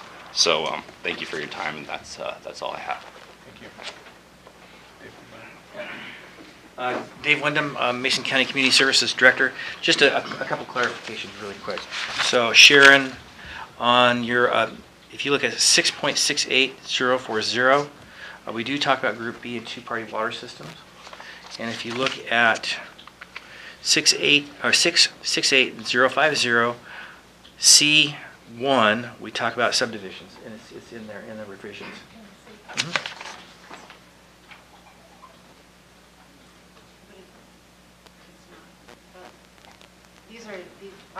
These are changes that you've made? Because I looked at, the changes that I saw were in red, and they didn't show. That's in there, yeah. It just says meeting all state and local regulations. It doesn't say assurance that there won't be impairment. Well, if it says elsewhere, local regulation requires legal availability is recovered. You don't have to repeat it in multiple places. I didn't see that. So that's where we want. We're trying to streamline it as well. And to get to Master Builder's question, I had a question. I get questions daily on Hearst, if not multiple times a day.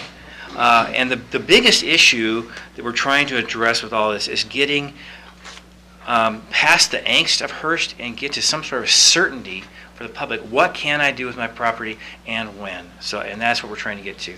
So we're working on the master water plans. We're looking at some mitigation measures. We have some, we're being kind of pushed down a road we don't necessarily want to go down, but at least for the interim, we have to answer the question, what is legally available water? So that's where we're working, and working with the tribe and working with others to try to get to that, answer that question in a way that everybody can understand. And then once we have that, have a process in place that staff understands. When people come through the door, is easy to grasp, and development can continue. Thank you. Any other public comment?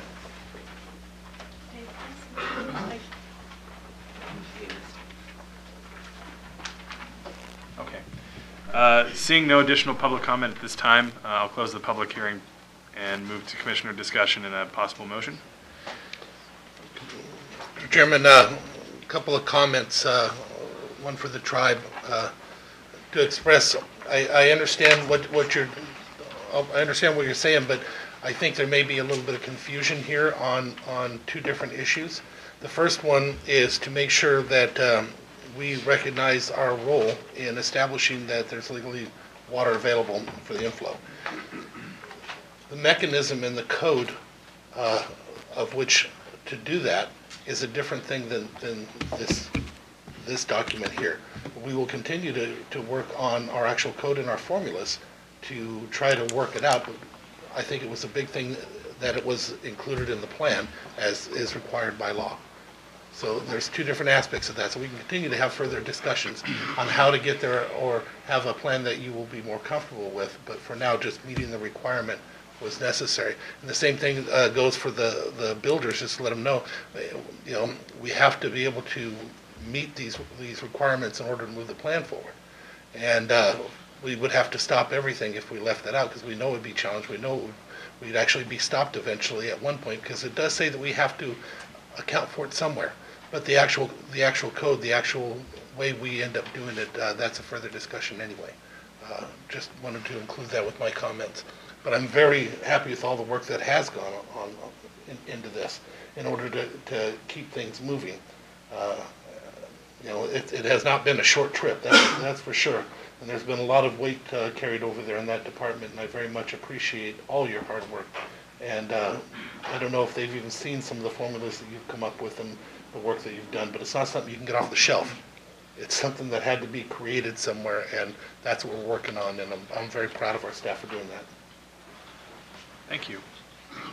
Comments, Commissioner? I concur, and I appreciate your comments, Commissioner Netherland, regarding the response to the tribe's concerns.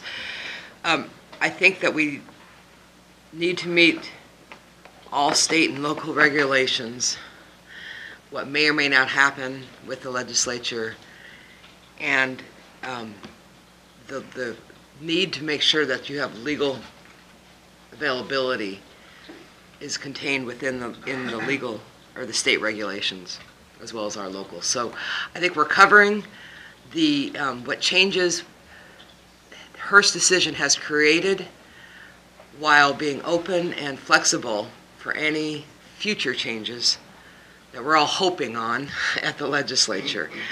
I also commend staff. I commend the tribe for working with us on this. I hope that we can get to a place where we're working together on assessing the impacts of water extraction and ways to mitigate those and to still open up the opportunity for folks to build on their properties. So I am in favor of these changes, and I wait with bated breath to see what the future holds regarding the state addressing this very complicated issue. Thank you. Appreciate both the remarks of Commissioners Netherland and Drexler on this issue. This is an issue that I think has kept a lot of people up at night on both sides of it, and I will say, and this might, maybe don't want to make news here, but this is not a perfect policy, but I think we're in a position where we can't let the perfect be the enemy of the good. I was thinking about the song "Stuck in the Middle with You," as I was thinking about our responses and potential responses to the Hearst ruling. And, you know, in light of the legislature's inaction on Hearst, without remedy coming from the legislative level, counties, not just Mason, but counties across the state are being forced to go it alone and figure this one out with their local partners. And I think we have the capacity to do that, and we've shown, in particular to our tribal partners, that we're willing to work together and find areas where we can agree in an effort to keep the conversation moving forward. And I appreciated, Sharon, very much your remarks today. But we have to keep the process moving. We have to get in compliance with the Department of Commerce and some of those other aspects, with a strong commitment from the county to move forward in 2018 with a comprehensive water plan, and certainly hope and believe that the Squaxin will have a seat at that table with us and work in a collaborative way on a partnership there. And again, I also tip my hat to the Planning Commission and our planning staff who've worked diligently on this issue and have done their very best to respond to public concerns and comments on this. And Mason County has a great opportunity here to be a leader in our state when it comes to water resource conservation. We have an opportunity here to be a leader in our state on moving policy forward that benefits everybody in our community, that allows for growth in a sustainable way. And I think this is the first step of many in that direction. And so I will be supporting the revisions that have been brought forward here with the caveat that there's much work left to do, and we're stuck in the middle. Let's get it done. Commissioner, it's very important that people realize that what occurred this time was bringing forward a plan that is only this big. You know, it's funny, you've heard the old expression, ignorance of the law is no excuse, and the like, but to be a good plan, it has to be workable. To be workable, it has to be comprehensible in some way. To be able to take it down to this amount is very important for us to be able to move forward without having a bunch of battles, especially legal battles. Anything can be interpreted is a legal battle. I'd like to just point out, because I've had other conversations, not just with tribal members, but about the idea of having those formulas and stuff in the comprehensive plan. Could you imagine, we just got done bringing it down to a size that's, for some, this would not even be realistic, but if you knew what it was, if we put all the formulas of all the things we have in here into this book, it would be that thick, because that's all of our codes. The codes are the formula, and that's the proper place for formulas. The comprehensive plan is not the proper place for formulas. I just wanted to put that forward. Okay, any additional discussion? So, Mr. Chair, are you willing to entertain a separate motion on revisions to Chapter 6.68? Or are we doing them together with the comp plan update? We're taking them one at a time. Mr. Chair, I move the approval of the revisions to Chapter 6.68 Mason County Water Adequacy Regulations as presented. I will second. It's been moved and seconded to approve amendments to Mason County Code 6.68 as stated in the motion. Any additional discussion? Okay, no. Hearing none, I'll call for the vote. All in favor say aye. Aye. Aye. All opposed? And the motion carries. Great work. And it moves us to our final area of consideration this morning, which is considering revisions to Mason County's 2016-2036 Comprehensive Plan Update. Staff forward to brief. So the last item on the docket, the Mason County 2016-2036 Comprehensive Plan, is an update from the 2005 plan. It's required by RCW 3670A. The update includes an update of population and employment forecasts. The updates necessitated by changes in state law, a revision to our countywide planning policies, and incorporation of new public input. I want to thank planning staff, Marissa Watson, for her work on policy review and improving readability. So much work there. Each element of the comprehensive plan has been updated, including land use, housing, transportation, utilities, economic development, shorelines, capital facilities, parks, recreation, and rural elements. As I mentioned in my previous comments, the Planning Commission has deliberated for 3 years, including 40 public meetings and hearings, and many other efforts to engage the public in this process. This is written by the residents of Mason County, and it represents their vision for the future. Thank you. Any questions for staff? Okay, with that, I will move into the public hearing portion of this item. If you'd like to make comment, please come forward to the podium, and the chair will recognize you. Please. Thank you again. I hope you're not tired of me by the end of this morning. I do want to just clarify, with all respect to David, the code doesn't do the things that I said it doesn't do from our perspective.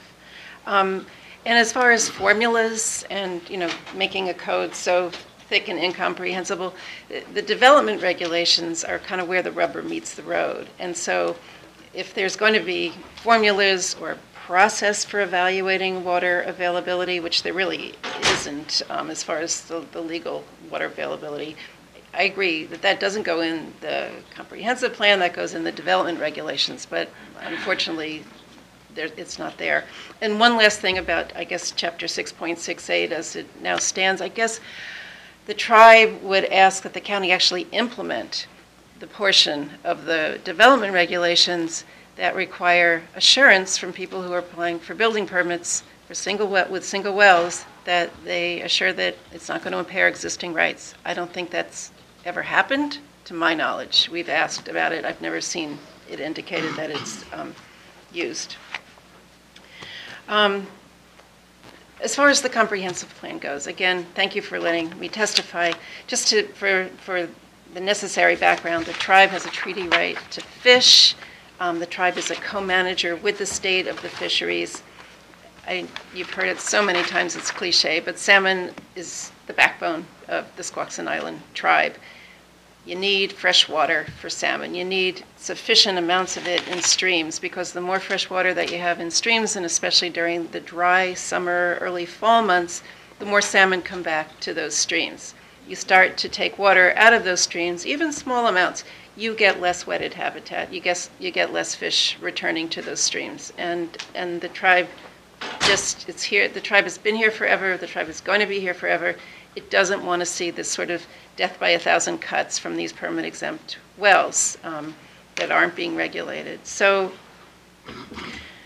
the GMA requires that county comp plans match growth to where water is legally available. And unfortunately, there's some good information in this comp plan, but it doesn't do that. It doesn't show where water is. It doesn't even acknowledge that there are these in-stream flows that got set back in 1984 that are senior water rights, and they can't be impaired by later junior wells that are in connection with those waters. The comprehensive plan doesn't mention that, and it doesn't try to match where it's projecting all the rural growth is going to go with where the water is available. And if it's not available, what's the county going to do? And what the tribe would really like to see the county do is not impose burdens on individual landowners to do expensive hydrological studies, and that you know that it's going to be just a tiny amount of water. Again, it's death by 1,000 cuts. The tribe believes that the best approach is for the county to allow growth to continue in the rural areas. We know it's wanted. The tribe doesn't want to stand in the way of growth in the rural areas, but to come up with smart, scientific, sustainable mitigation packages. The Johns Creek model showed that for certain parts of the watershed, that the impacts on water of permit-exempt wells is not that large. And that means that mitigation is not going to be that hard. It can happen. You do reclaimed water, you do imposed water conservation, you impose restrictions on outdoor use in certain key areas. There's a lot of things the county can do, and it's doable. I'm not saying it's easy, but it will allow sustainable, long-term growth in the county that doesn't suck water out of the creeks. And we know that climate change is coming. What am I saying it's coming? It's here. And the summers are only going to get drier, and there's going to be an even more of a need for the county to conserve the water in the streams. I think that's most of what I want to say. We learned about a week ago that there's going to be, I guess, a 2018 comprehensive water plan. We've also seen a draft framework for water-related issues. We've seen draft guidelines for water-related issues. There are some good things in these documents. We haven't seen a 2018 plan. It's a concept at this point.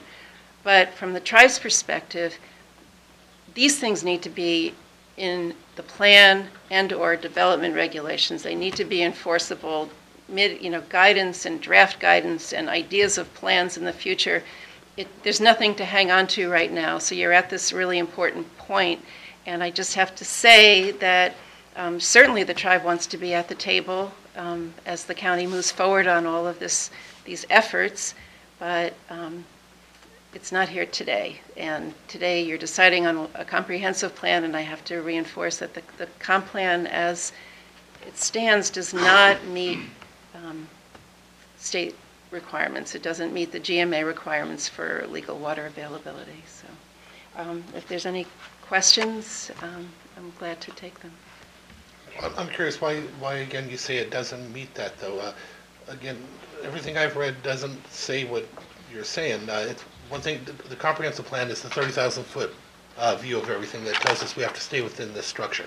That's the comprehensive plan. The actual ways of getting there and stuff wouldn't be in the comprehensive plan. Just like we have these other things, these other regulations you'd like to see us, that we're already doing, you'd like to see us actually start to initiate and do it. For that we'd have a briefing, but that's in a different area. That wouldn't be in the comprehensive plan either. So what part do you think is not, or is in violation? Because it doesn't say that the formula is supposed to be in the plan. I don't know about a formula, but I guess I sort of turn it back with a question is, where in the comprehensive plan is the county matching growth to where water is legally available? That's my understanding of what came out of Hearst, is that the county has to match it to that. But the comprehensive plan is where they say they will. They will make that. That's what the comprehensive plan is, not the formula in which to get there. And that's where they have stepped forward and they put that in the comprehensive plan that says we will do that. I think, though, that I understand what you're saying, Commissioner. The comprehensive plan is the place, we believe, for the county to say this is where water resources are available, or if they're not, this is what's generally going to happen. And it doesn't do that. Couldn't that change regularly with stuff that happens, events or new information comes in? Well, right now, the information that we've been feeding to the county in piles, is that you have streams throughout the county that the state of Washington recognized way back. I mean, before, starting in the 50s, and then again as time went on, and culminating in in-stream flows and closures that were enacted on these streams. So these streams have limitations as to how they can be impacted, and they have senior water rights. And there's nothing in the comprehensive plan that acknowledges that there's a water availability issue. Ecology's documents for WIRA 14 say water is not available, water is spoken for.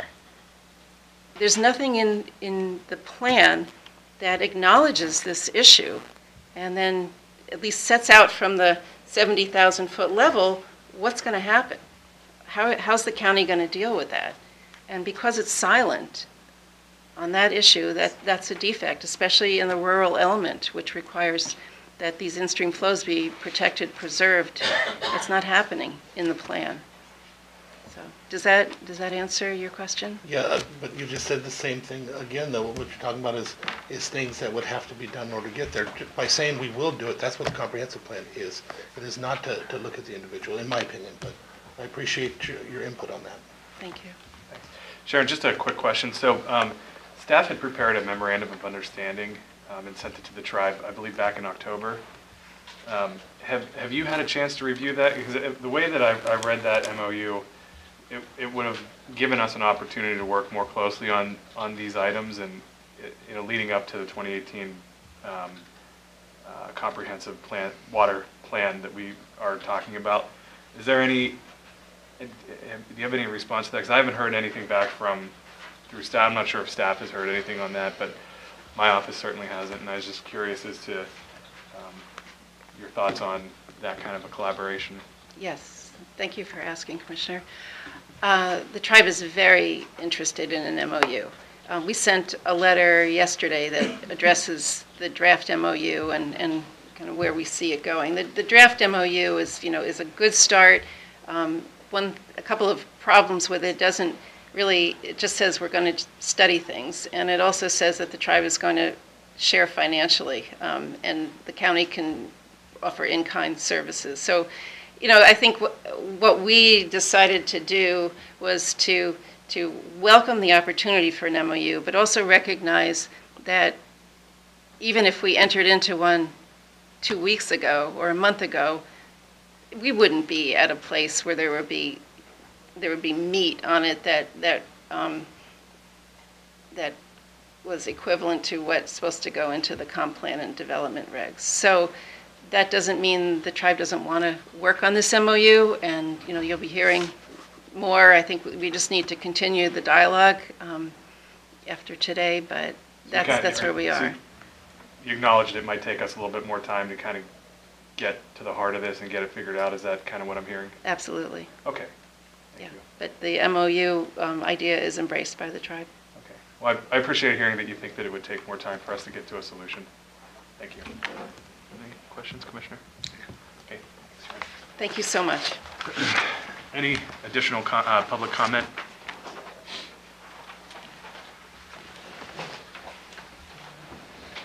So Constance Ibsen, 6500 East State Route 106 in Union. I realize everybody here is probably really wanting to talk about the budget. So let me just first off note that in the critical aquifer recharge areas in the comp plan, so in the fall of 2017, planning library maps appeared on the county website. The current posted critical aquifer recharge area map does not detail the different classifications of aquifer recharge areas. The planning library map does not use best available science nor reflect past decisions by the Western Washington Growth Management Hearings Board. Additionally, on page 2 of 4 in the public comment summary and responses, the last paragraph is correct. There has been no sole source drinking water aquifers identified by the State Department of Health, and areas of potential seawater intrusion have not been identified or mapped. The capital facilities plan is inadequate in its projected expenses for county-owned drinking water and sewer wastewater treatment systems. The State Auditor's Office has expressed concern that the Belfair and Rustlewood wastewater treatment plants will not be able to meet financial obligations. Use of REIT 1, 2, and .09 sales tax monies appear to be over-allocated. To me, it appears that all the county taxpayers would continue to subsidize the rates for the Belfair wastewater system and Rustlewood. The Belfair current rates are about $96 per equivalent residential units, while the actual costs are approximately $304 each month. With the 2017 change in state law, which states that properties with existing functioning septic systems cannot be required to hook up to sewers, the previously planned Phase 2 of the Belfair wastewater system is not financially tenable. Further, the scheme for the Puget Sound Industrial Center to hook up to the Belfair wastewater system is not a perfected instrument, and I am not aware of any documented process for ongoing coordination with the city of Bremerton. There is no funded stormwater utility implementation plans for the Belfair or the Allen UGAs that are listed. The county's previous reluctance to implement impact fees makes it unlikely that these fees would be instituted in the future. If the county continues to proffer developer contributions in its capital facilities plan, the how, when, and over what period of time monies from developers will be available needs to be detailed. I see no systematic mechanism for reassessment if probable funding falls short of meeting the existing needs to ensure the land use element capital facilities plan and the financial plan are coordinated and consistent. Transportation. The adopted transportation element states that the top priority is maintenance of existing infrastructure in the roadways. However, the over $1.5 million annual diversion of road tax dollars to the general fund is competing with the building of new county connector roads for the Belfair bypass, tentative completion in 2025. This diversion of dollars imperils also the implementation of best management practices to prevent stormwater pollution from contaminating our waterways. Further, Commissioner statements asking the Public Works Director if he could cut back on chip seal program to save dollars for building these roads also gives me concern that maintenance is not going to be the top priority. Parks. Funds are not available for the 25% match for Washington Recreation and Conservation Office. Therefore, the Mason County Parks and Trails Comprehensive Plan to me just appears to be a show. Lack of funding will hinder the development and the submission of grant applications and property acquisitions for open space within and between the UGAs. Public participation. This comprehensive plan update process publicly started in 2015 with instructions from the Mason County Commission to do only and to concentrate on the minimum necessary. There was no systematic review of what worked and did not work in the previous plan or a data analysis. The 2015 Planning Commission meetings on the comprehensive plan were abruptly stopped and restarted 1 year later in 2016 and then quietly stopped again. In early 2017, the Planning Commission agreed to only consider those elements necessary in the comprehensive plan. Later in the spring of 2017, the County Commission directed planning staff to complete the update by the end of 2017 to ensure the county would be eligible for certain grants. With the new planning manager, the process was restarted with much confusion over what had happened to the previous work. A county commissioner, county planning commission chair, and planning staff repeatedly stated, just get this done and then we can come back and do it right. This was coupled with this constant statements that the county plan could be updated every year. My conclusion of this comprehensive plan update process is captured by John Wooden. If you don't have time to do it right, when will you have time to do it over again? So, thank you. Thank you. Any additional public comment?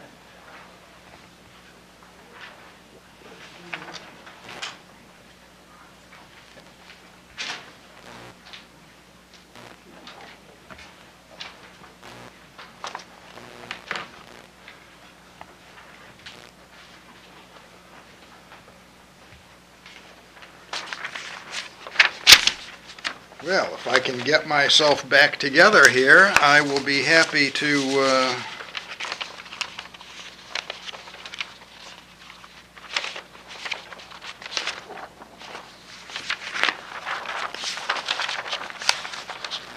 Mr. Chair, Commissioner Drexler, Commissioner Netherland, I have lost the first page of my my comments. I will simply start out by by noting that this has been quite a long process and has taken immense time on the part of the amazing Paula Reeves and Dave Wyndham and Marissa Watson, that the Planning Advisory Commission has spent the best part of a year working through the details of this. We only meet 3 hours a month, but for each one of those meetings, each one of us spends about 9 hours in preparation. There's a lot of work that has gone into this. And while this is not a perfect document and will never be a perfect document, I'm as proud of this as anything that I have ever been a part of creating. Unfortunately, one can never please all of the people all of the time. I have heard voices claim that the process has not been transparent. The Open Public Meetings Act, RCW 42.30, is the legal standard for transparency. And after hearing some of these things, I spent part of the last weekend rereading the act, and it is clear that not only did we meet every requirement of the Open Public Meetings Act, we far surpassed anything that the law requires. Every meeting has been held in public, every item argued, and every decision taken in the public eye. Going above and beyond, Paula and Marissa have spent countless hours answering questions and helping people with the website, helping them through technical language that's not always easy to understand, and working through difficult concepts, trying to impart the goals of this update. They've provided CDs of the complete comp plan, complete red lines, even complete crosswalks. These are internal working documents that really, to be meaningful, require a tremendous investment in time to use competently. I've also heard voices claim that there hasn't been enough public participation, and this is one that over the course of this comp plan update, there have been 44, I believe, different public meetings, public outreach, coffees. We have tried to include the public in every step of this process. Perhaps the most useful was the online survey that we did that had over 70 responses and helped to model how we shaped this to meet the goals and aspirations of the people of Mason County. Finally, I've heard a few voices who want to revert to the old comp plan by reinserting the old Chapter 3, or if not that, by somehow appending it to the new comp plan. The comp plan update is a complete, well-ordered, comprehensive document that puts Mason County in full compliance with all of the appropriate laws and statutes. It reflects the goals and aspirations of the vast majority of Masonites for their county. Adding Chapter 3 from the last comp plan would be like taking a chapter from Gone with the Wind and sticking it in the middle of To Kill a Mockingbird. It's neither desirable nor reasonable. To do this would be to abandon fact and reason to fear and superstition. The plan we presented is an outstanding piece of work. It isn't perfect, but it is much better than the document it replaces. The aspirations and needs of Masonites will change, the financial realities of Mason County will change, and the comprehensive plan will change with them. We have already begun working on a 2018 work plan, and we will work through this, including with the tribe. We have great plans for a comprehensive water program, and the tribe will certainly be a huge part of that. Voltaire cautioned that the perfect is the enemy of the good, as as Chairman Schuette noted earlier, the comprehensive plan update that you have is not only good, it is very good. Adopting it meets important public needs. I hope and I think that this comp plan deserves to be passed and adopted. Thank you very much. Thank you. Any additional comment? Okay, seeing no additional comment, I'll close the public hearing for the updates to the Mason County Comprehensive Plan 2016-2036 Comprehensive Plan Update and move to Commissioner discussion and a potential motion. I'll get right to the motion, I believe, on this, and I think the work has been done. I think it's been excellent work. I appreciate the opinions that so many have had, but I can't help but go back to the very basics of what the purpose of this plan is and what its job is. And I will continue, and we will continue to have further conversations about the codes and the structures we use. While we're talking, I went through and was looking. Again, I couldn't find a way to even make that fit in there with the format that we're using. I don't just see it as possible. But there's been a lot of work done here. There's been a lot of other amendments that we've just passed to go in. So I will make a motion for the adoption of the Mason County 2016 through 2036 Comprehensive Plan Update with the previous amendments included. And I'll second that motion. It's been moved and seconded to adopt the Mason County 2016-2036 Comprehensive Plan Update with the amendments that have been presented. Any additional discussion? I appreciate this plan a lot in that it has been downsized quite a bit, and the readability has been phenomenal. I can read this thing and not get lost in hundreds and hundreds and hundreds of policies that were already implemented. I appreciate the addition of the rural development section. I think that's really vital given our community and the emphasis on maintaining rural character. I appreciate the citizens guide piece of this. I appreciate the table that crosswalks policies to code. I think that it's a more usable plan as presented. I appreciate some of the small changes in the countywide planning policy that acknowledges aquaculture as an important industry in this community. That as much as we have this vision of maintaining rural character, we need to acknowledge the importance of our urban growth areas, our rural activity centers in the countywide planning policy, which wasn't even in there before, frankly. I know that we've had the review of the Department of Ecology, Department of Commerce, Department of Natural Resources, Department of Fish and Wildlife, got their comments, incorporated them when absolutely necessary. Their acknowledgement that this is sufficient has me the agreement that we've met the letter of the law, and where we didn't, we made those changes. I think that if anybody thinks that we can capture the entire 65,000 people's vision under one plan is unrealistic. There are going to be people that have issues, and we're not going to be able to capture them all. But I think we did a darn good job of getting there, at the very least of understanding what we think our vision is. I appreciate the boldness of this commission, of our planning commission, of our planning staff, that we can continue to do this look year after year after year. There was a previous thought that every 10 years is when you touch it and then you don't touch it again.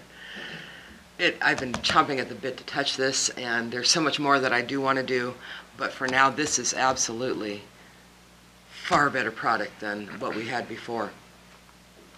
I appreciate the comments of the tribe. I just want to address what you had said. I think that some of the things that the tribe had hoped for, we are not there yet.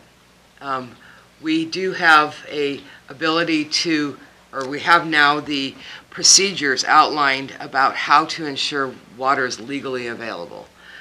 And I admit that our county has probably dropped the ball on that in the past. But we did not have an understanding, like the Hearst decision clarified, about permit exempt wells and where they stand. That's created a different understanding about what legally available means. I don't think we have enough information that I would say was vetted to be able to draw up a comprehensive plan and say, this is where you have water, this is where you don't. I think that still needs to happen. I'm not willing to take the few models that have been done. I have a lot of problems with the Johns Creek model. I worked in the WIRA 14 planning when that model was presented, and there were a lot of questions we had then that couldn't be answered, and so I'm not comfortable with the Johns Creek model. And I think the mitigation packages are being worked on, and we'll have a whole cadre of them, hopefully, once we have certainty that they will be legally available to us to offer to people to mitigate water usage. I think that the tribe is looking for a more completed product than we have the ability to do at this point.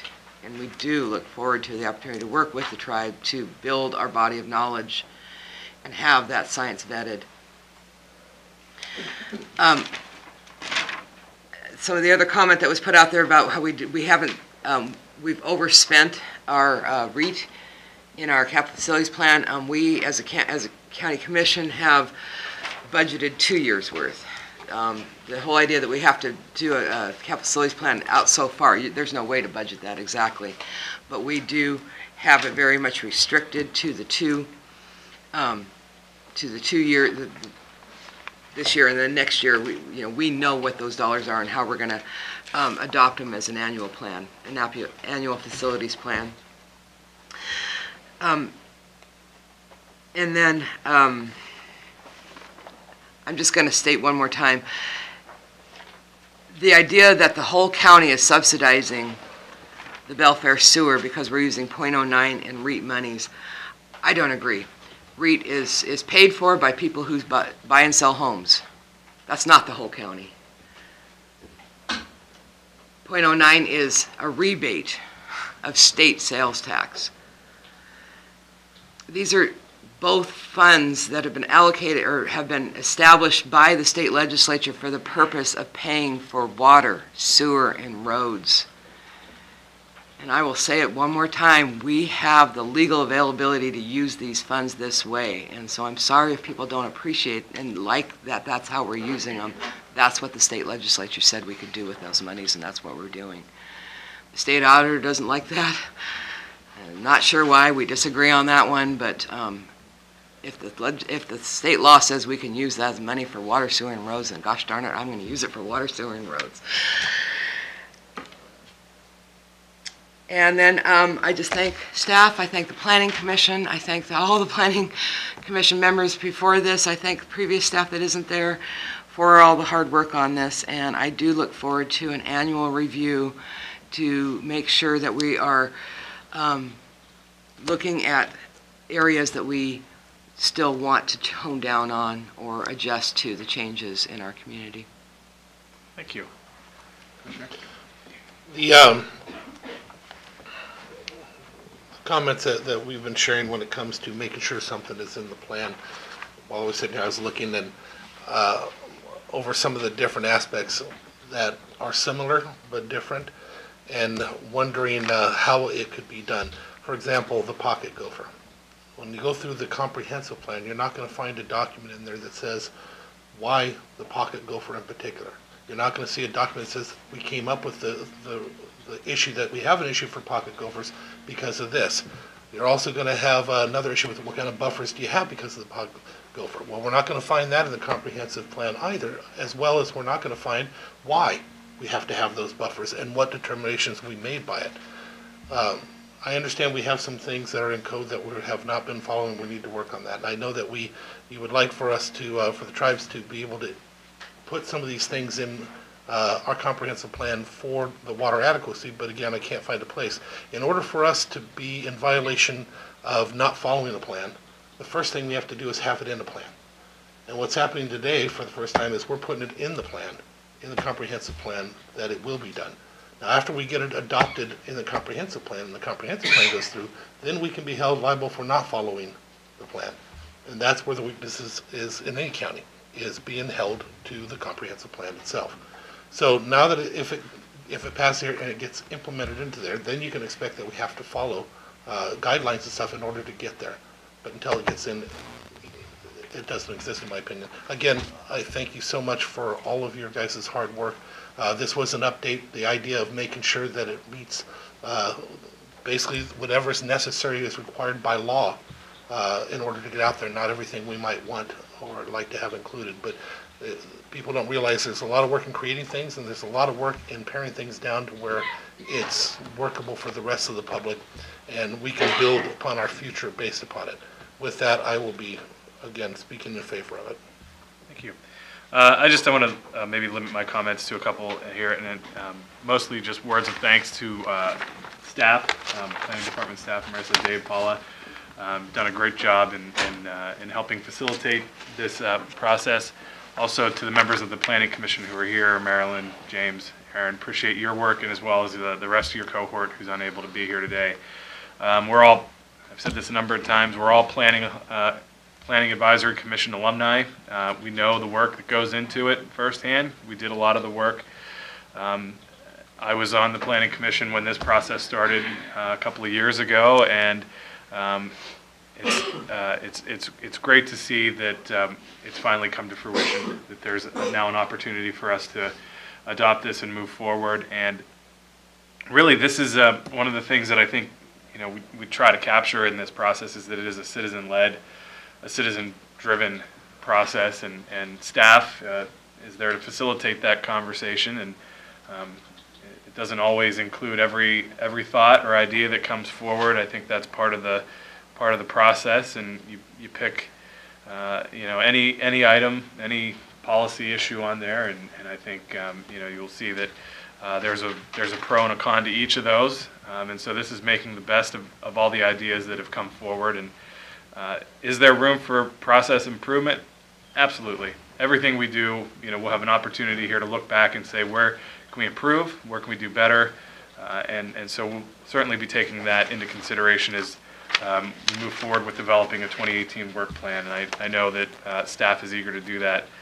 This is a plan that in a lot of ways streamlined what we already had and eliminated redundant and duplicative policies, and so really cut down on the amount of information that's in the plan in a way that streamlines it and makes it more user-friendly, which is critical, I think. We found a way to allow more people to be engaged in the process, and I know there's room to improve and build on that. And so certainly congratulate you on a job well done here, and look forward to your work in 2018 and beyond. So with that, we have a motion and a second on the table, and with that I would call for a vote. All in favor say aye. Aye. All opposed? And the motion carries. Okay, we are completed with item 10.1, our public hearings on the comprehensive plan, and so we will move to the item 10.2, which is a continuation of yesterday's budget hearing. And so, Frank, if you could just maybe reset the conversation before I open it for public comment, just kind of recap where we are. Absolutely. Yesterday, the commission continued to today, the public hearing portion of the adoption of the 2018 budget for Mason County. Again, I'll reiterate the RCWs that are relevant. RCW 36.40.060 requires the Board of County Commissioners to hold a public hearing on the 2018 preliminary budget to allow taxpayers to appear and be heard for or against any part of the budget. The public hearing also allows county departments to publicly testify if they so desire. Pursuant to RCW 3640.071 and Resolution 111-85, this hearing is to be held on the first Monday in December and can be continued for 5 days. Copies of the 2018 preliminary budget were made available to the public on November 20th, 2017, and a balanced budget must be adopted by December 31st, 2018. We have 3 options for recommendation. One is to move to close the public hearing component and consider the adoption of the 2018 budget on December 19th, 2017 at 9:30 a.m. Option 2 is to move to continue the public hearing to Wednesday, December 6th at 9:30. And option 3 is to move to adopt the 2018 budget in the total amount of $96,390,606.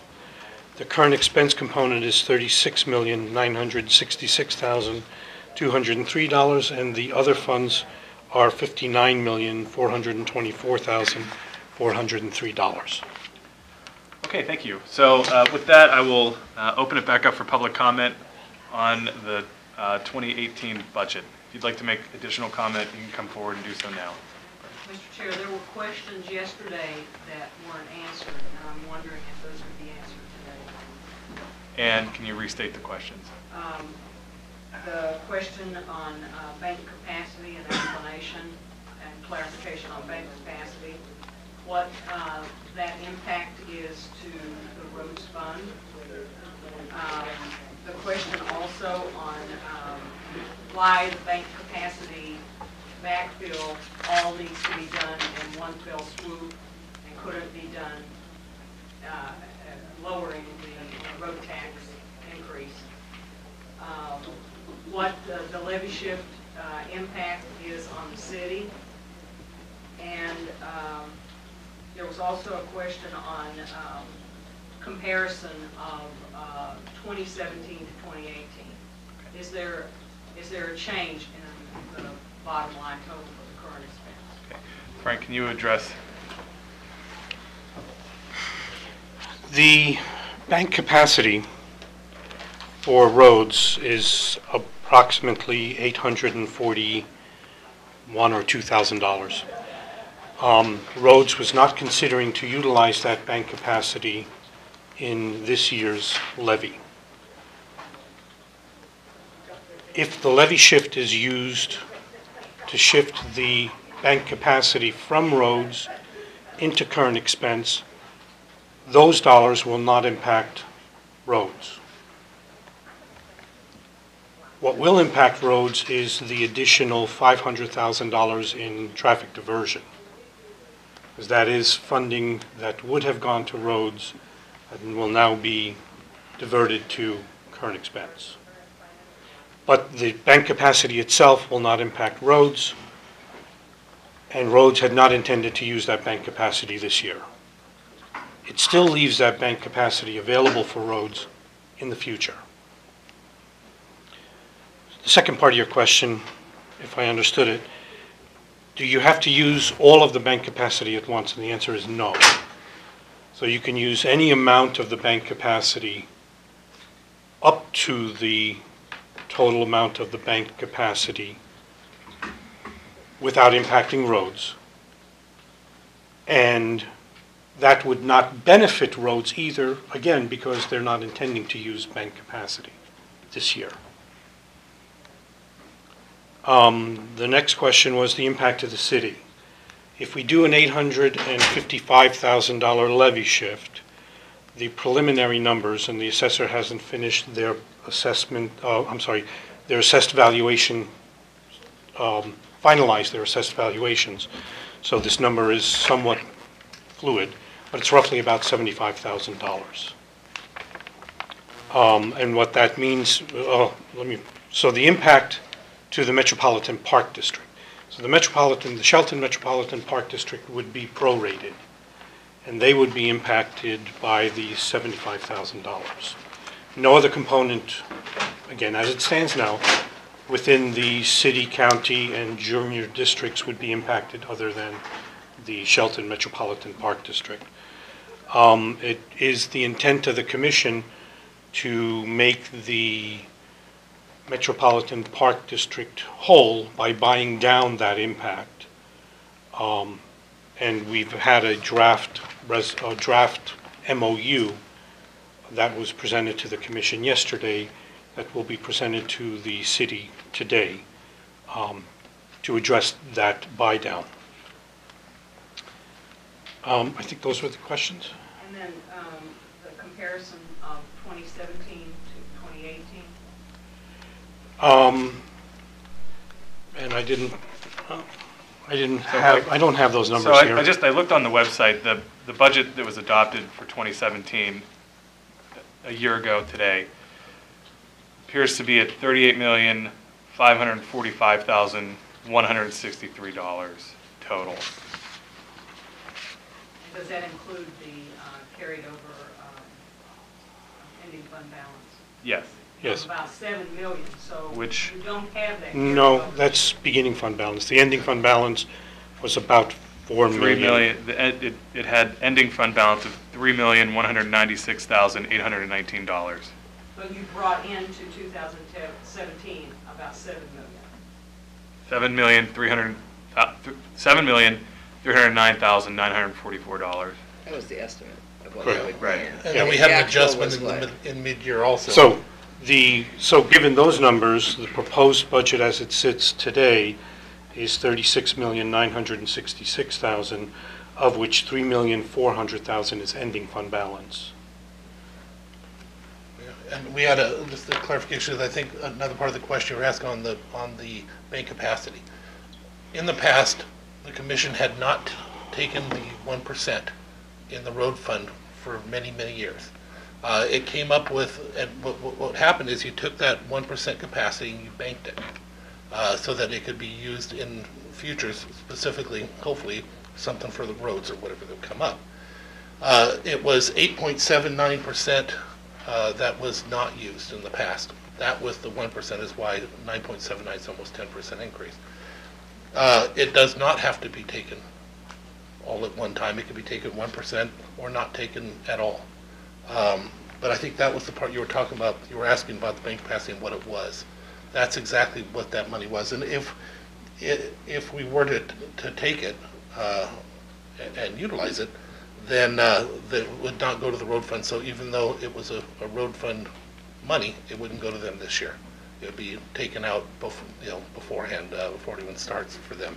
In the future, they would get that tax increase forever, basically. Does that explain it a little bit clearer for the? Mm-hmm. Commissioner Schutte, can you read those numbers off for 2017?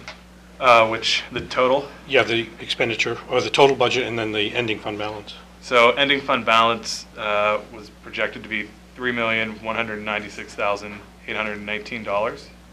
Okay. And the total was $38,545,163. Give me just one Do you have the second there. mid-year one by chance? Well, that's why we had to make the mid-year cuts, because of where this was. No, I know, but do you have the number for the mid-year? Is that on the? I No, can't see this is it. the 2017 Okay, so adopted budget. So We adjust- the adopted budget excluding ending fund balance, I'm sorry.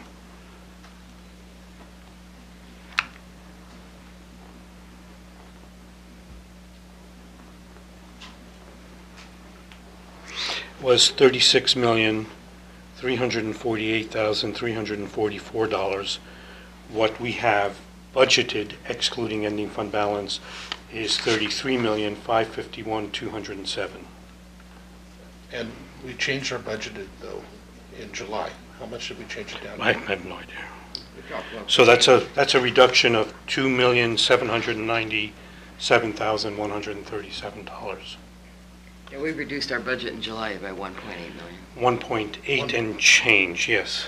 1.856, I The believe. budget coming in is 1.8 less than Then what was, what you just said, yeah. So when you move the additional 500,000 out of roads into the traffic diversion, do you have assurance that that will clear any audit, that it really and truly will be used for road diversion, for traffic policing? Because I read somewhere that there was a problem in one of our local counties that road diversion money had not been used appropriately. And I'm just wondering if you have assurance that by going from 1.5 million to 2 million, that we're still going to be all legal. We do, and so the sheriff's office has to certify to the County Roads Administration Board and work in conjunction with our county engineer. One of the things that we've done in light of the increase in diversion this year is we're going through the process of putting together a memorandum of understanding and an agreement that would ensure that they can meet those dollar numbers. So they're currently going through the process of finalizing the memorandum of understanding, and a lot of that is in response to the issue that was had, I believe, in Thurston County. And I just want to reiterate that using the process they use now to allocate eligible functions to the sheriff expenses of those road diversion funds, they calculated out the ability to go up to $2 million using those same allocations or the same formulas that have been approved in the past by the County Road Administration Board. So that's our assurances that they're using the same formula. The formula has passed muster with the County Road Administration Board's very, very concerned that these monies not be misused as what happened in Thurston County. And they using that same formula, they calculated out what the actual time and effort they could charge to those funds. There is always a risk. There's just no way around it, because you can certify it, and I'm sure they certified it in Thurston County as well. But for us, the one difference is they were warned that they had some issues that were going on. They were using it in a manner that may not. Even though they were certifying that it was good, it doesn't mean that it's accepted as such. And we have to be diligent to make sure that it stays within those parameters. But at this point, I don't know that we've ever had a warning from them in regards to how we spent it, at least up to this point. Jerry, do you have any? Have you ever had any? No. Okay. We haven't had any issues with it. We're meeting with the sheriff Thursday morning to go over the MOU. Okay. Do we answer them all? Okay. Great. Okay, thanks, Frank. Okay, with that, I would open up public comment or continue public comment from yesterday's meeting.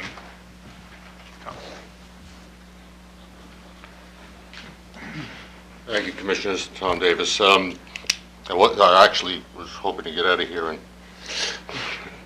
I had no intention of speaking on this, but it's important, at least to me, that when we talk about the budget and actually what Commissioner Drexler had said, that the funding for the Belfair sewer system is not spread throughout the county, is just something I can't let go, because it's a little bit disingenuous. We have to remember that this was never the plan. This is making up for the mistake. The plan, and no commissioner sitting here was here at the time, but the plan was that the Belfair sewer system would be funded by the Belfair Fund. It was a separate fund. It was going to be a self-sustaining, and it went completely off the rails, almost to double the expense. Now, that's fine, because we want to move forward from here, but you can't just, we have to remember history, or we're going to be doomed to make these same mistakes. And I live in fear of making those same mistakes. If we don't learn the lessons, we've learned nothing. So the idea is that, yes, the county is incurring the cost. All of us are incurring the cost purely because the monies that are going to the Belfair sewer system to pay off for an ill-conceived plan cannot be used anywhere else. You could make an argument that, yes, we're going to all receive the benefits from this once we patch this all up and bring in the SKIA and so on, that it'll be generating funds that can be used throughout the county. But that was not the plan. The plan is to patch up the mistake. And as long as we identify that it wasn't the plan, then by all means we should move forward. But it didn't start here. It started way back here. So I just want to acknowledge that because there's room for discussion. Thanks, Tom. If I can, I want to acknowledge it. Just like you said, it wasn't the plan. But the truth of the matter is, the idea of trying to have the costs solely burdened on those individuals would close down the breadbasket that we just talked about.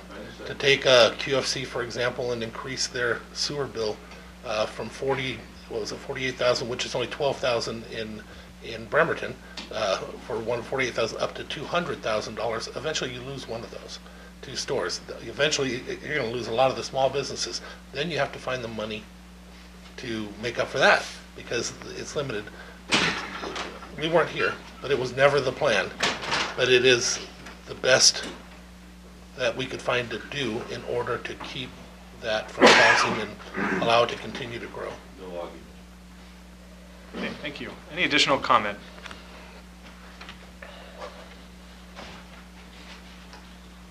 Brenda Hershey, Post Office Box 1936, Camilchi Precinct. So I really don't understand now why you're on that original resolution from 28 November that you were planning to do the entire amount of the bank capacity, the 8.79%. I don't understand. If the dollars are not needed in roads for 2018, why would you in one fell swoop add that entire amount to the tax bill for 2018? And I just ask that you give consideration to that, because from what I'm hearing today, Frank said it wasn't needed in roads for the 2018 year. So why go with that this year and for the next budget year? Is that, you want? Yeah. Generally, this is testimony and not back and forth.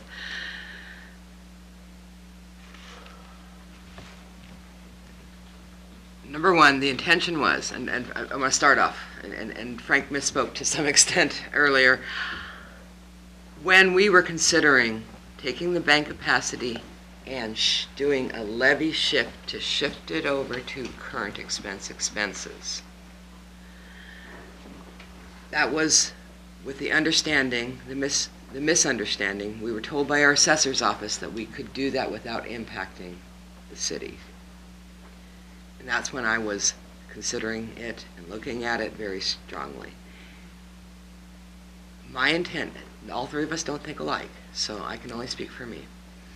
My intent at that time was to, after discussions with the sheriff's office and hearing the voters tell me we voted down a tax increase because we didn't know where it was going to go, and knowing very well that people want to have an exact use of the tax, that we could go out next year under the advisement, if so happened, of a citizens committee for a public safety criminal justice tax.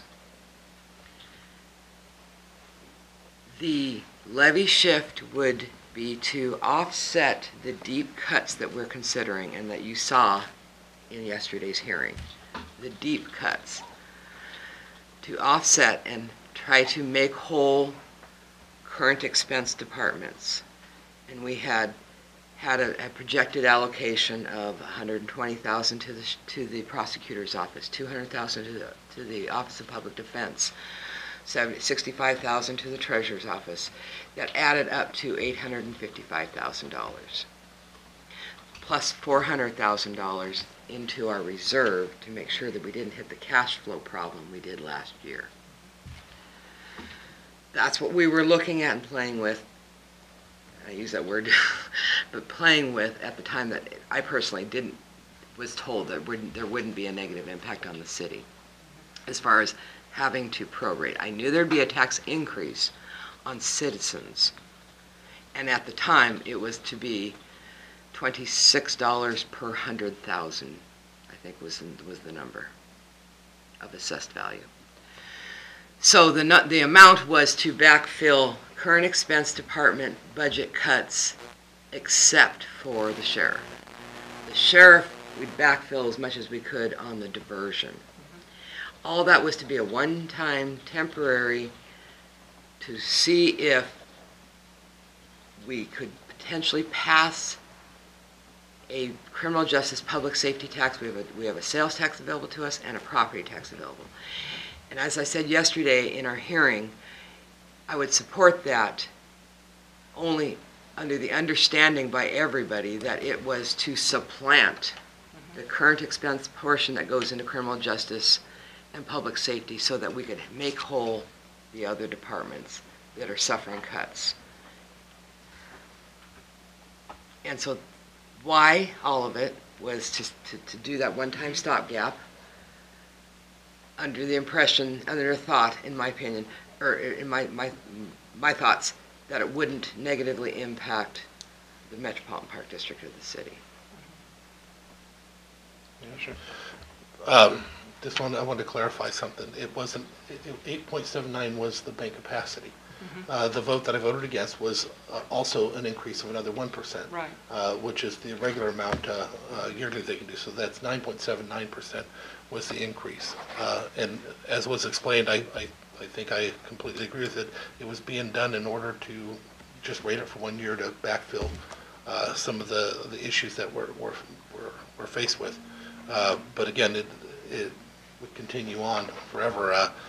I'm not sure that I believe that the tax was turned down by the people because they didn't know where it was going. I know there were people that expressed that concern, but I'm not sure that that's the reason why it was turned down. You got a situation, if Commissioner Drexler's numbers are right, of $26 per 100,000 increase by doing that action. What is it, $84 per 100,000 with the new states thing that's occurring at the same time? At some point, again, you've got a critical mass breaking point for the public of what they can afford. But I agree with what you said. I just wanted to clarify, though, that it's 9.79. My question is really very narrow. Why if the roads does not need this 800,000, then why increase it, the 8.79, for 2018? If there is an increase that's needed, do it in a step fashion. So much in 2018, 19, and 2020. So that's just my, based on what Frank said, the roads did not have to have that money in 2018. Then do it in a less. So because we're taking the bank capacity not for roads, we're doing it for current expense backfill. Correct, I understand that. And in our, I'm sorry, Frank's dying to say something. Eager behind you to make comment. I'll just sit down. Let me just finish. In our long-term projection of the road fund, it was going to be in the red in 2020. So that money will eventually be accessed. Will it be the whole 9% that they'll need? Maybe not, but we also have major road building projects that are coming down the pike that will use that. See, that's what's been missing. Okay. And that is the Belfair Connector.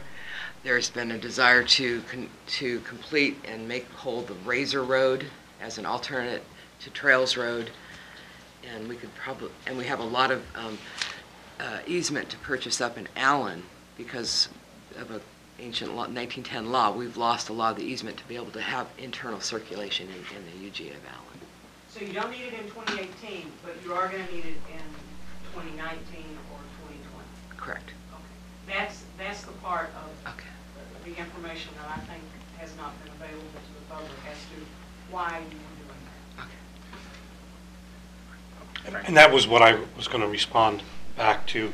So two things I wanted to clarify was it's 11.3 cents that the impact is of that shift on current expense side from the road side for the levy shift, not the $26. So $11.30. Yeah, it's $11.30 per 100,000. Per 100,000. I believe the $26 is on the median household assessed value, because that would roughly come out to $26. And initially, when we did talk about the levy shift, you are correct, Commissioner Drexler, there was no impact to the city, Metropolitan Park District, or any of the junior districts. But then the city looked to submit their certification request, with the Metropolitan Park District taking a much higher percentage, which is then what ended up impacting the prorating the Metropolitan Park District. And then your question in regards to that 855,000, And I wasn't sure if what your question was, why take the 855 this year and give it to the roads if they don't need it? Well, in a levy shift, that comes over to current expense. Okay, so that money, if it's not needed in roads, would be shifted and put over into current expense, and that's what the commission then used to what we refer to as backfilled the reductions that were proposed to each of the departments in a way that established the commission's priorities as to what they felt needed to be backfilled. So that was the only other addition that I would have added to that, is that those funds are coming out of roads, going to current expense, to be used in current expense. And roads has indicated that in 2019, 20, and or 21, they may need those dollars, and it would be unavailable for current expense to shift in future years. Great, thank you. Thank you.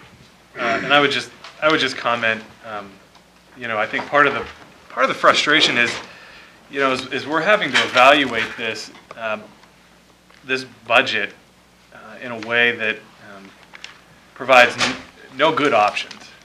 There are no good options here. And, one of the things that I think it's important to keep in mind is we're trying to make the best of the bad choices. That's where we are, I think, as a county right now. When I look at this, I don't love the fact that we need to do a levy shift, or that we're considering a levy shift. I think that's it's disappointing that that's one of the options that we have to consider, and probably one of the options that will move forward. But to do it otherwise is akin to, maybe you've heard the term dine and dash. It's one thing to run the bill up and then not be able to pay for it. And unfortunately, we're here holding the check. And we have to figure out how to hold this thing together here, bring the citizens in, get more engagement from the public, put together a plan that is long-term, that stabilizes Mason County's finances over a longer period of time. And unfortunately, that involves quite a bit of triage right now. Budget hearings in the past have gone in a similar way, where you had one commissioner saying this is going to come back to bite you. This is outside of the the means of the county in order to put a budget together like this. And here we are. And here we are trying to make the best of that situation. And so, I hope that we can continue to find ways to be part of the solution. And unfortunately, that does involve making some difficult choices. Any additional comment? Okay, seeing no others for public comment, I'll close the public comment period, and we'll move to our options. Frank, could you maybe restate what they are? I'm ready to. Do you have those? I'm ready. Okay. First of all, just I wanted to buy you some time to look for this. one last comment is that, as Frank stated, our only option by state law is to be able to continue this hearing day to day for a total of 5 days. And we have a lot more discussion and a lot more information to find out in order to for me to be comfortable passing a budget. So I don't have the ability to keep this public comment period open till our presumption of the 19th. And that breaks my heart. So my motion would indicate that. And you had a statement you wanted to make? Well, just that the public comment aspect, but you can keep the public hearing open. The hearing may be continued from day to day until continued, but not to exceed a total of 5 days. So on December 19th, you would need to have a hearing to adopt the budget. There would still be public comment as related to the hearing, but this portion of the public comment, I'm sorry, this portion of the public comment as it relates to the adoption of a budget could be closed at any point in that 5-day period. So our only option is to keep this open day to day until Sunday. Or close it and have a public hearing on the adoption on the 19th, I'm sorry, to have a public hearing on the 19th to adopt with a public comment period because it's a public hearing. Another hearing, okay. Correct. Okay, great, then I feel better about that. Me too. So, Mr. Chair, I move to close the public hearing and consider adoption of the 2018 budget on December 19th, 2017 at 9:30 a.m. with a new hearing. I'll second. Okay, can I see this real quick? Thanks. Okay, it's been moved and seconded to close the public hearing and consider adoption of the 2018 budget on December 19th, 2017 at 9:30 a.m. Any additional discussion? Yes. Okay. I want to just say, you know, when we wrote our budget last year, we were in control of our expenditures, but obviously we were not in control of our revenues. We made some assumptions that came back to be incorrect. And so again, it's not because of what we had set up for our expenditures, but what had happened with revenue. Now, at the time when we were doing the numbers, nobody stood before us and said those numbers are wrong. It was the best guess, as all budgets are. And the numbers that did come back, some of them were self-inflicted. We have one department that decided they weren't going to do a specific thing anymore that cost us a lot of revenue coming in. We also had some things that were completely out of the county's control. But we do have an opportunity to make the strides for this year, knowing that this is a possibility, and some of these revenues in certain areas could go down again. I think we should make some of the bigger cuts, as I think would be more prudent for our county, even though I don't like them. There's no way I do. I want to point out also on the diversion that that money definitely affects the road department. I attended and I forgot to mention it during the earlier part, but I attended Kitsap County's budget last night. And one of the things that was noticeable is their road diversion is around 9%. And we're looking at a road diversion of 20% of the tax. That's quite a huge difference, and at some point we need to keep control over that. And I'm putting that out there in just hopes that when we do meet to go over the budget again and for adoption of the budget, that you consider it would not be too late to change that and recertify, right? Because we're looking at recertification perhaps anyway, because there was a mistake in the numbers that was put out in the first place, and a part of a mistake in the numbers that were used in the motion. So we will have another opportunity to recertify. So this could change if you would just please consider it, because I honestly believe that tax increase on top of the other is a large amount for these people. And again, they had no idea it was even coming. I haven't been going out there beating the streets about it, but they have no idea it was even coming, and they spoke pretty loud to us. So I'm just going to ask you to please, when we meet again, to have reconsidered and look at maybe using a more conservative number for what we are going to expend according to what we can bring in without raiding the road fund. Thank you. Any additional discussion? Okay, we have a motion and a second on the table. I'll call for the vote. All in favor, say aye. Aye. All opposed? And the motion carries. And moves us to item 12. I would entertain a motion to adjourn. Move we adjourn. I'll second. We're adjourned. Have a good day, everybody.